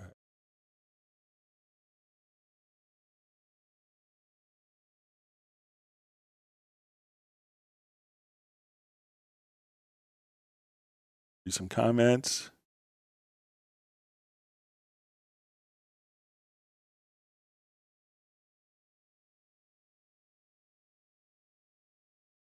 All right, Hit Producent asks, hey Greg, is it possible to change the structure in a plugin manager from type to manufacturer? So yeah, let's come over here. Let's get to your VST plugin manager under your studio menu. When we see kind of our default here, we could sort by vendor or sort by category. So this is this little drop down menu. Vendor, that would be the companies. Or the manufacturer, and this would be the type.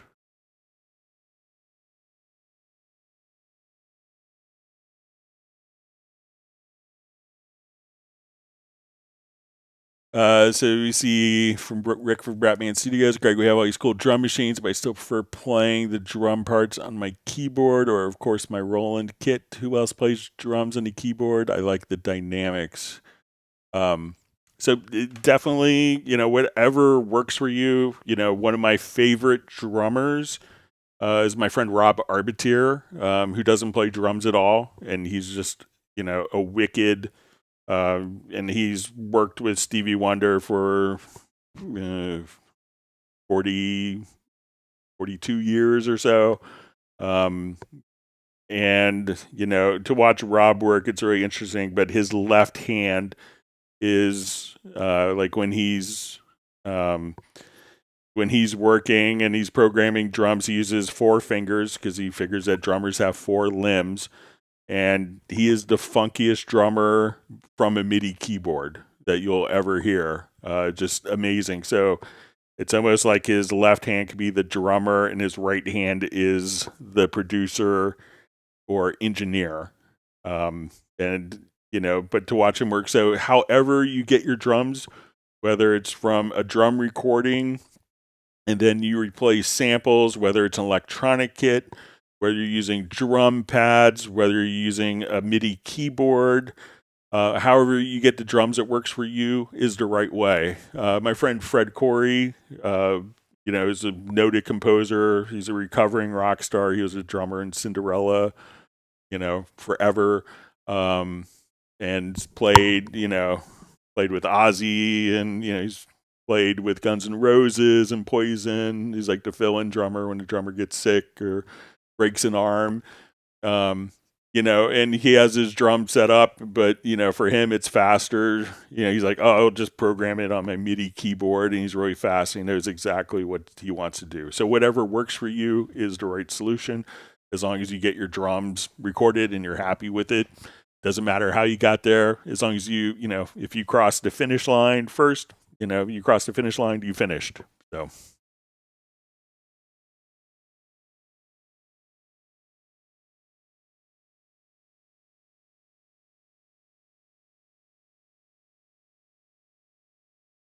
All right, so we see, Greg, sometimes I double click on the note in the MIDI roll editor and it makes the note delete. Is there a way to not have that in preferences? Well, other than not to double click. All right, so let's say if we have notes here. All right, so it used to be that we would have notes, and when we double clicked, we could have the note open like the expression editor. So we could do that, or when we double click on notes, if we turn this icon off here, so double click opens note expression editor, then it will delete the note. So there's a lot of people that will draw notes in, and then when they can select it and they want to delete, they double click. You don't like that particular behavior. So if you hold down like your Alt or Option key, you can draw notes in. There's a whole generation of people that this is their keyboard controller. So if you enable this icon for double click opens note expression editor, and if you don't see that visible, just make sure that you have, I think it's show note expression data.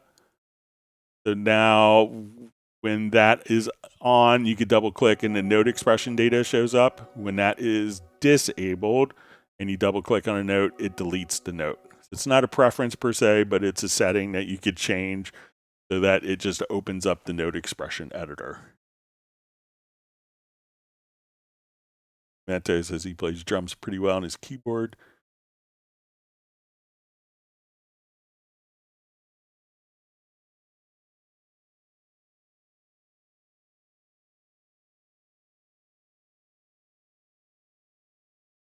All right, so we see from Roland Stuff, thanks for explaining omnivocal lyrics, Greg. Didn't know about the left-right arrows. I'm experimenting with pasting in a line of lyrics at a time and then tidying up afterwards. It kind of works.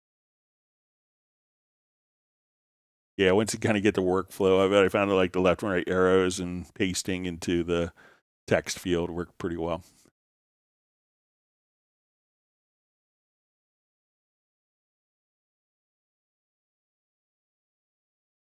Right, so we see from Mark Rabin, who asks, use Groove Agent 6 pattern, and then sometimes I use Novation pads, sometimes DTX Yamaha kit, sometimes keys. I do find cymbals on a key is nice. Yeah, I did many records with, a live band performance with MIDI drums for like kick, snare, and toms and live cymbals. And that worked really well, especially when the cymbal samples weren't very good. Early days, like early 90s. Frederick Child says, excellent, thank you. So you're welcome.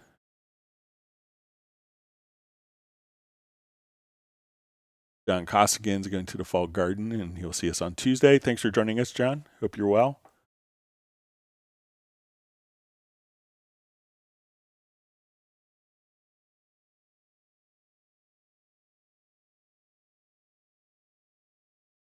We see Gerald Ely's joined. Been up since 9 a.m. He had a dental visit. Aaron's. No Memento is wondering. All right, so we have Soul Sound Official just saying hi. Raven just thanking Gerald Ely for turning him on to the SP symbols.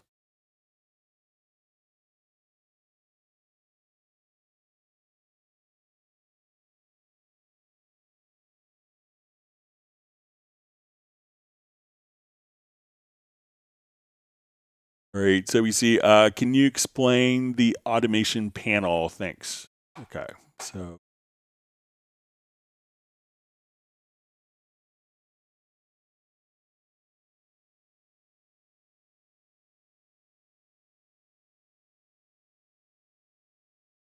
All right, so let me just open up. So the automation panel, we could access directly from the right-hand side. We could also open, by default, the F6 key will open up the automation panel. So really just a different representation. All right, so if we want to go through the parameters on our automation panel, we'll just come over here.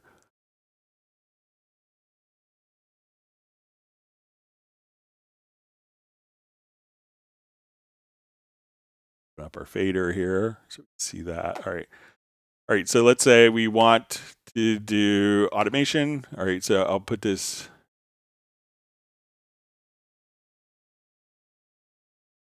All right, so we have our different automation modes. So we have touch, auto latch, crossover, and trim. All right, so let's say I'm here, and when I have touch automation mode on, right, so I will come over here. So I'm going to automate, let's say, this fader.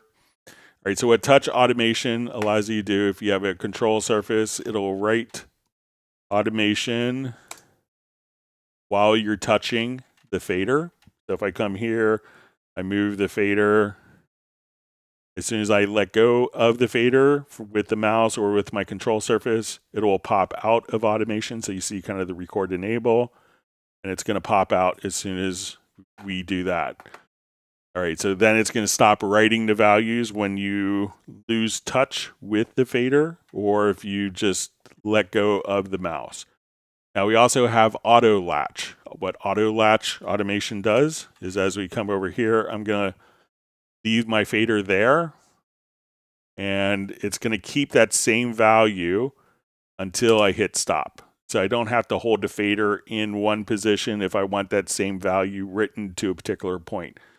It'll pop out of automation as soon as we stop the transport.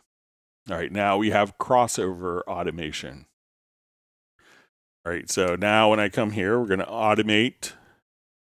All right, so I'm going to move this fader down, and then as soon as I move up, it'll pop out when we get to our initial threshold value. So that way I could do like a little automation bump and bring it back and have it revert to the actual data. Trim automation. So let's say I like all this automation, but it's a little too loud or too soft overall. So what I could do is I'm going to place this into trim mode. Right. So we'll say trim. And now as I come over here, I could decrease. So we see my original automation values. Then at that point, I could just simply decrease, and then we could trim that automation. So we could say, okay, I want to take this, and I want that as my value. And we could choose, so I see kind of two automation values, and how you resolve the trim is when you kind of come over here, you'll see, sorry,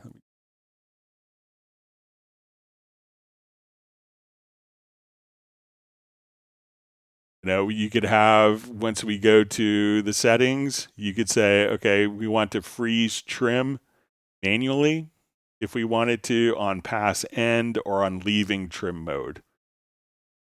If we have like automation on the tracks and we want to see like, the automation, like the waveforms inside Are we of here alone the again? audio event, we could come over here and we could say show data on tracks. So this way, if you're drawing in automation data, you could actually see it on the waveform. And so it's not just blank. So if you wanted to show the data or not, you can come right over here. You could also use what's called virgin territory. So that won't have automation data before or after, but you could just write in just a little portion, kind of a fragment of automation. And now we could also have reveal parameter on right. So let's say I'm here and I'm automating my EQ, or let's come over to my channel strip. So I want to go to my compressor. Are we here alone again? All right, so let's say I'm automating, and now I adjust this parameter. We see that the automation lane immediately becomes available. And we could also just go to a last touched control. So I'm going to come over here. Let's go to our de-esser. And now when I come over here, we can see that that automatically shows up as being our last touch parameter will show up at the top. So we don't have to go hunting for parameters. So we could choose to show the last touched parameter on top, and we could show on the next automation track. Now there's also different types of fill options. So let's say I want to write automation. I'll just come over here. Let's say we're doing volume automation. And let's say I have a punch coming in here. I could say we want to, as we're playing, I could just automate this data. And when I stop, it'll automate that value until the punch in point. If I haven't, let's say I'm mixing a number of tracks, and I just haven't, I could put this on to start mode. So I could say now, okay, I haven't gotten to this track until measure 12. Okay, this is the value I want from the start of the project. And then when we do that, that will automatically write that value at the start of the project. So I can say, let's go to start mode. And now I say, okay, that's where I need to be. Then that automation value will be written into the very start. Conversely, I could do that at the end. If I'm doing it in a loop, I could just come right over here and say, okay, I have this in a loop. I'm going to loop this section. And now, okay, this is the value that I want for the loop. So now when I let go, it will automatically just write in that value for the loop. So we'll just say, okay, and now I could, as soon as I let go, if I'm in touch mode, as soon as I let go, that value will be written into the loop. And we could also fill in gaps if we used kind of virgin territory. We see that we could suspend reading and writing of different elements. So let's say I'm here and I'm adjusting my volume automation, but now when I adjust my EQ, I want to be able to adjust my EQ, but I don't want to be writing all of my EQ adjustments, looking for the magic EQ settings. I don't want to write those as automation. That's when I would just suspend reading and writing of my different data. So this way I could, adjust parameters and dynamics and sends, inserts, mutes, others, or set all, so I could suspend reading and writing. Conversely, I could also just come here if I have number of tracks. I could say, show me all the volume, show me all the pan, all the EQ, all the dynamics, sends, inserts, or show all used automation, or hide all of the automation. So we could think of this as this was added in 1202, I believe, to the right zone as well. So all the automation panels, there's a lot of people that, oh, these great new automation features are added. So they've been in there since version 1, but we've just now made them more obvious to view. So that's a quick overview on some of your automation parameters in the automation panel.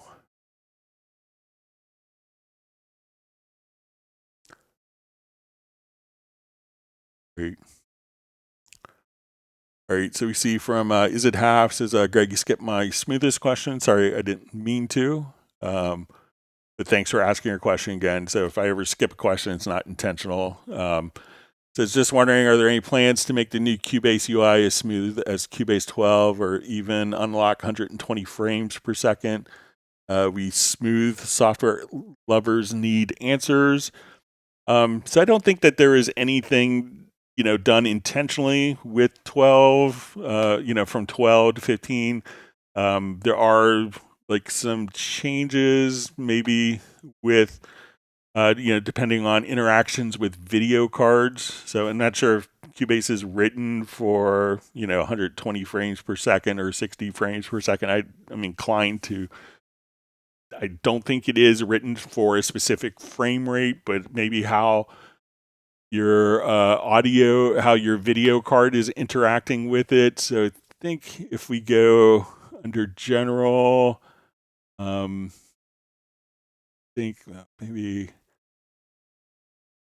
but I think that there are some, like maybe if you have like, GPU acceleration and also depending on like the application scaling. So those might be how those might interact with, with your video card, may make a difference as well. So if it's all scaling or if you're running high DPI, 4K, or 8K, something like that. But I haven't had a lot of complaints from people on live streams about it not being smooth.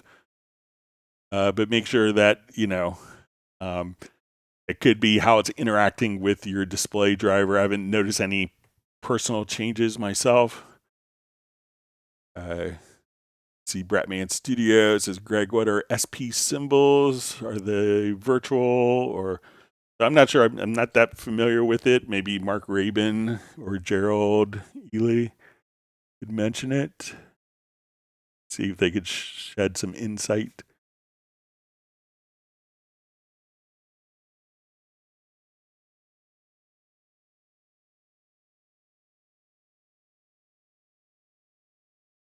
All right. Gerald Ely just mentions I bought the sound pack for Dave Garibaldi of Tower Power. Great drummer. I've seen him many times.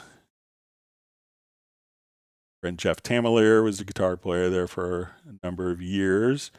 And he made a Groove Agent kit. Greg, can we save our own patterns for Groove Agent? So yeah. So once you have Groove Agent open here,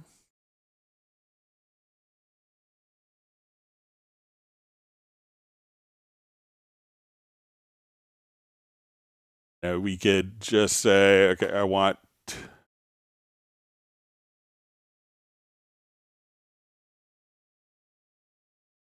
Then I'll just load up quick.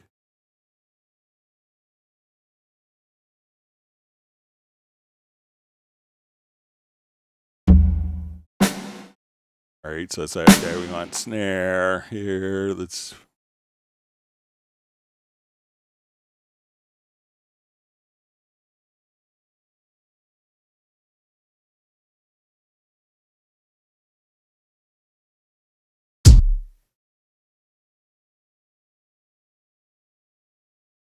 Great, so we could...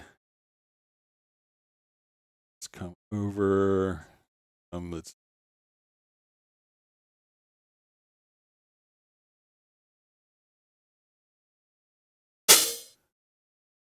All right, so if we've made, let's say,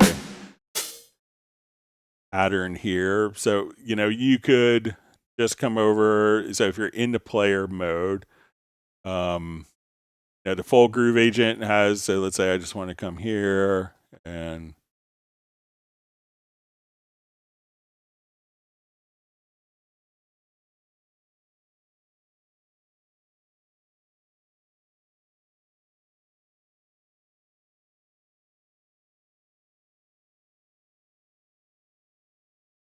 let's say we play this pattern here. No Dave Garibaldi, but this automatically shows up as a pattern here. So at this point, once you save this, we could save that as a preset, and you could have excuse me, you can have your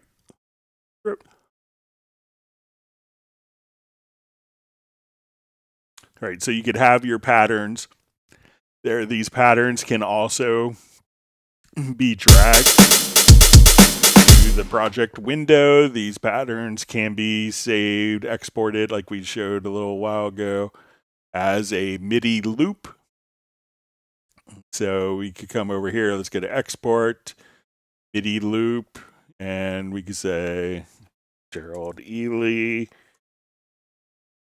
And then you could just navigate over into your media bay. Let's jump home to file browser.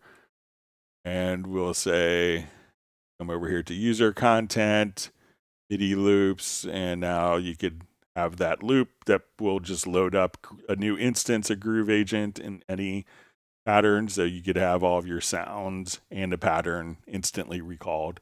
Or you could save it as a Groove Agent preset if you want.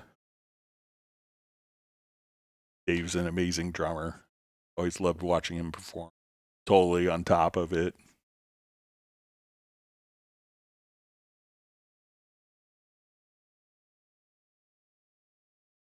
All right, Jazzy Lamel says, greeting Greg's having issues when I start Cubase with a new project. The record enable is not present on tracks and won't allow me to record. Can you tell me the cause and how to fix it? So it could be, there are different presets here when you go to the bottom. So you could have like a standard, you could have a simple control. It may be under a mixing preset. So if you just click here above the lower zone, try making sure that you're not in like a mixing preset.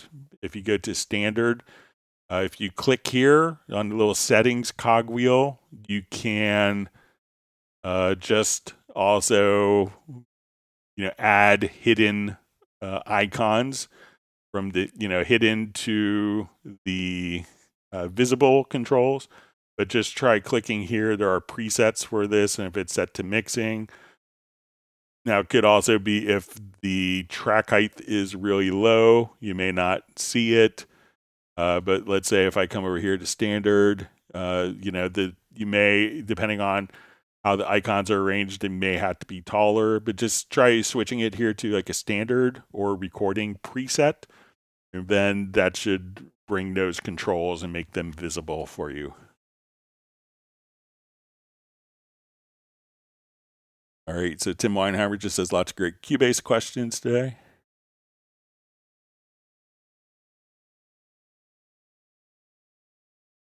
All right, just asking 8523 says hi to everybody.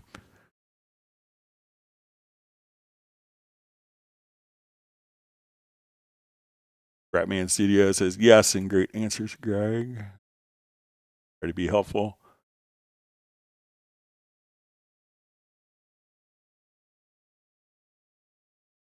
So we see, is it half? Or says, hey, thanks for the reply, Greg. Sorry I missed your question. It was unintentional. Sometimes as I scroll through, miss a couple. My apologies.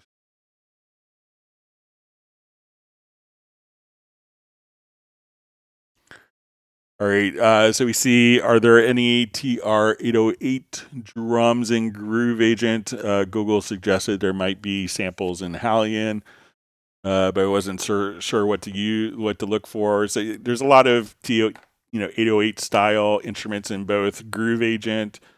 So if I was over here, let's go to Groove Agent, I would check out some of the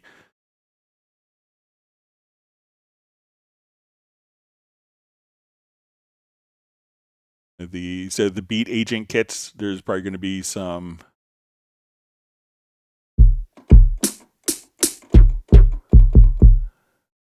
in there. You'll find different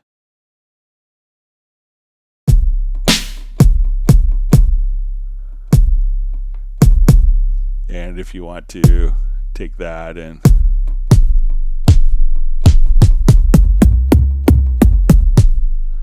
also, if you're looking, check out the Beat Agent kits. There will be some more advanced instruments, but if we go to the drum machine, so let's just come over here, let's add the drum track. So if I just want to take the kick here, I could add more click to the sound. Let's change our decay. So when a lot of people think 808, that's kind of what they think. Or if you want to add distortion for all of your processing.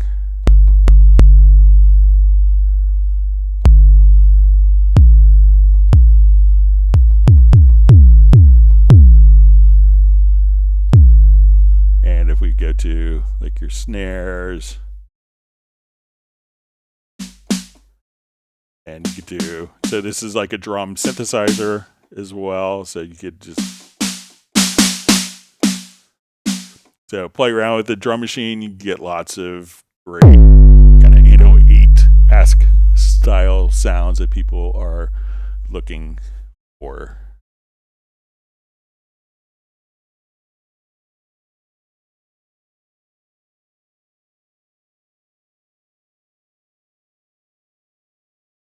All right, so Adam Langford says, I take it, I drag the patches from Hallion to the drum machine or to Groove Agent once I find them. So you could program them inside of Hallion. Once it's an audio file, you could drop it into this drum machine, into Hallion, into Groove Agent, so or a sampler track as well. So, there's any number of different places. So.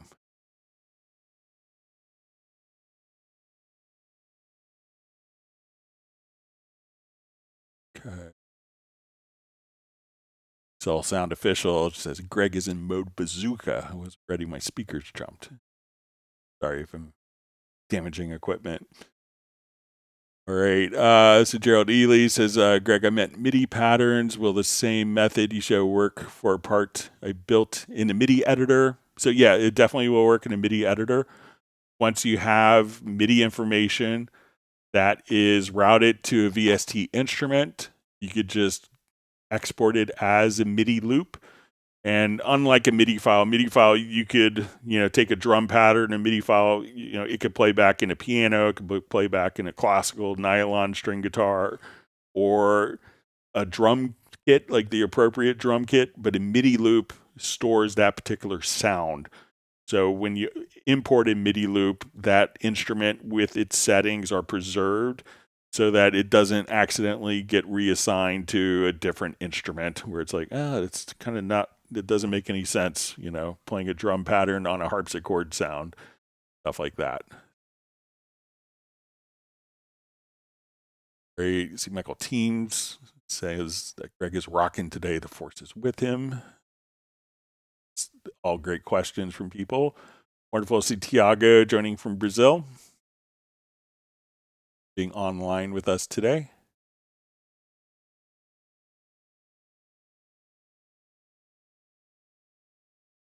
So Adam Langford says, yeah, Mega Bass through a sub. So we see Tim Weinheimer saying rest in peace to William Orbit. Yeah, he did such great work. I saw the news of his passing right before he did the live stream. So he really did just great work. Adam Langford and Gerald Ely, so fans of work. Great. See, from Gerald Ely, says, great, thanks for the answer on the drum pattern, Greg. So you're welcome. Great. Let's see if there's other questions that come in. Great. So one question we had from the last live stream was left in the comments field. It says, after recording on Cubase 15, everything was sounding okay. The next day I opened it and the voice and beat started sounding off. How do I fix it? So generally, when you save the project, it's going to be saved in the same exact state as what you were saving it as. So I'm not sure anything that's in Cubase that would, take your currently saved project and make it sound different the next day. There's obviously a number of external factors, like if the monitoring level is different, if there's other instruments or other things that were added. But generally, when you save a project, it will recall and be very consistent with sounding, in later days with recalling all of the settings for your DAW. So I don't have an inkling of what could do that, but I have a feeling it's going to be something that's external to Cubase, that's not being caused by Cubase, but maybe a monitoring condition, or if stuff sounds rhythmically off, maybe something got switched in musical mode. So I'm not sure if it's like just sound or if rhythms are off. Maybe the sample rate has changed in your audio interface. When you came back the next day, if you started on something on a web browser and the audio interface sample rates changed, that might be causing an issue as well that you describe. But if you give more info, that would be helpful. Great.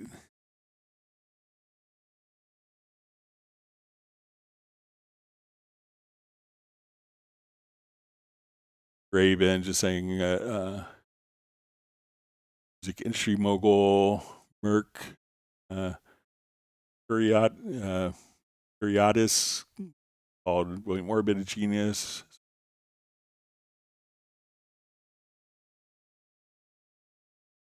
Gerald Ely saying the difference between a MIDI file and a MIDI loop is his tip of the day.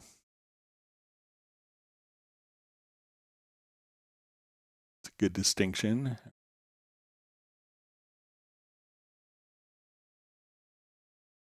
Guys, dude saying also says maybe it's an audio interface sample rate mismatch.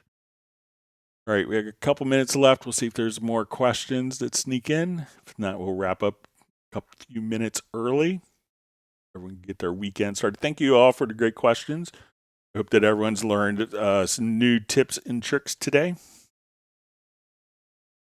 And we look forward to, we'll be back on Tuesday at 1 p.m. U.S. Eastern Time for our next live stream.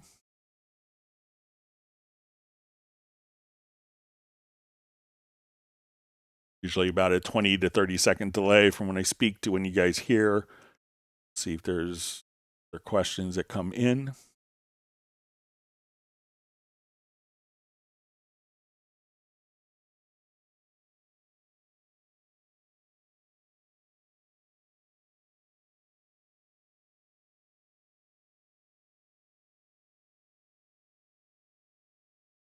Adam Langford says, thanks, Greg, another awesome stream. Learn lots of new things. Have a great weekend, everyone. Team's wishing everyone a good weekend as well. That was Michael Graybell from Dallas.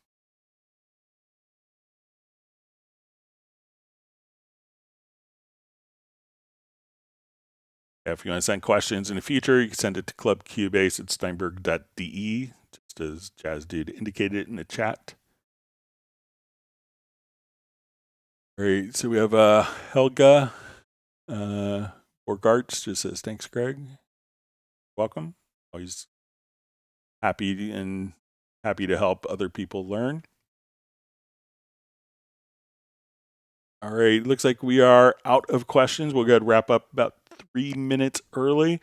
I want to thank everyone for all the great questions. If you've learned, hope that everyone's learned, again, some new tips and tricks.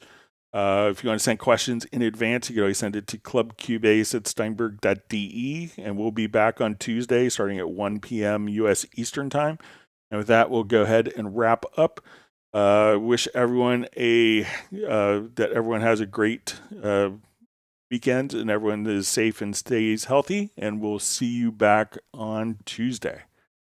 Goodbye.